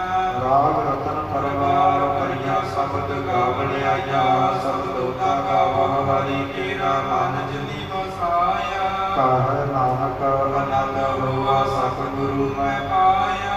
ਏ ਮਨ ਮੇਰਿਆ ਤੂੰ ਸਦਾ ਰਹੋ ਹਰਿ ਨਾਲੇ, ਹਰਿ ਨਾਮ ਰਹੋ ਤੂੰ ਮਨ ਮੇਰੇ। ਦੁਖ ਸਭ ਵਿਸਾਰਨਾ, ਅੰਗੀਕਾਰ ਹੋ ਕਰੇ ਤੇਰਾ ਕਾਰਜ ਸਭ ਸਵਾਰਨਾ। ਸਭਨਾ ਗੱਲਾਂ ਸਮਰੱਥ ਸੁਆਮੀ, ਸੋ ਕਿਉ ਮਨ ਹੋ ਵਿਸਾਰੇ। ਕਹਿ ਨਾਨਕ ਮਨ ਮੇਰੇ ਸਦਾ ਰਹੋ ਹਰਿ ਨਾਲੇ। ਸਾਚੇ ਸਾਹਿਬਾ ਗਿਆਨਾਨੀ ਕਰ ਤੇਰਾ, ਕਰਤਾ ਤੇਰਾ ਸਭ ਕੁਛ ਹੈ। ਜਿਸ ਤੇਰੇ ਸੋ ਪਾਵੈ, ਸਦਾ ਸਿਫਤ ਸਲਾਹ ਤੇਰੀ, ਨਾਮ ਮਨ ਵਸਾਵੈ।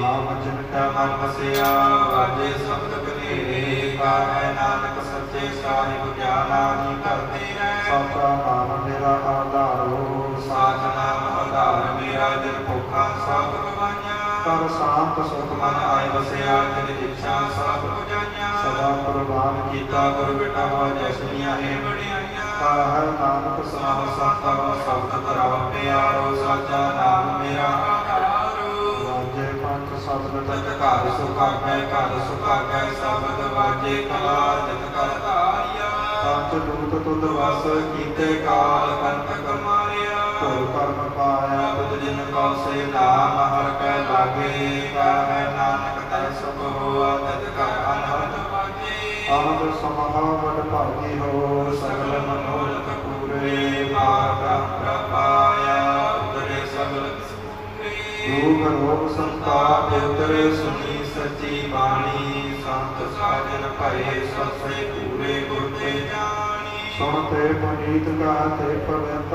ਸਤ ਗੁਰ ਰਹਿਆ ਭਰਪੂਰੇ ਮਿਲਵੰਤ ਨਾਨਕ ਗੁਰ ਚਰਨ ਲਾਗੇ ਵਾਜੇ ਅਨਹਦ ਪੂਰੇ ਸਲੋਕ ਪਵਨ ਗੁਰੂ ਪਾਣੀ ਪਿਤਾ ਮਾਤਾ ਧਰਤ ਮਹਤ ਦਿਵਸ ਰਾਤ ਗੁਰ ਲਾਈ ਲਾਇਆ ਖੇਲੇ ਸਗਲ ਜਗਤ ਜਗਿਆ ਭਰਿਆਇਆ ਵਾਜੇ ਕਰਮ ਬਦੂਰ ਕਰਨੀ ਆਪੋ ਆਪਣੀ ਕੇ ਨੇੜੇ ਕੇ ਦੂਰ ਜਿਨੀ ਨਾਮ ਤੇ ਧਿਆਇਆ ਗਏ ਮਸਕਤ ਕਾਲ ਨਾਨਕ ਤੇ ਮੁਖ ਉਜਲੇ ਕੀਤੀ ਛੁੱਟੀ ਨਾਲ ਜਿਨੀ ਨਾਮ ਤੇ ਧਿਆਇਆ ਗਏ ਮਸਕਤ ਕਾਲ ਨਾਨਕ ਤੇ ਮੁਖ ਉਜਲੇ ਕੀਤੀ ਛੁੱਟੀ ਨਾਲ ਵਾਹਿਗੁਰੂ ਜੀ ਕਾ ਕਾ ਖਾਲਸਾ ਵਾਹਿਗੁਰੂ ਜੀ ਕੀ ਫਤਿਹ ਤੋ ਠਾਕੁਰ ਕੋ ਕਹਿ ਦਾਸ ਜੀਉ ਪਿੰਡ ਸਭ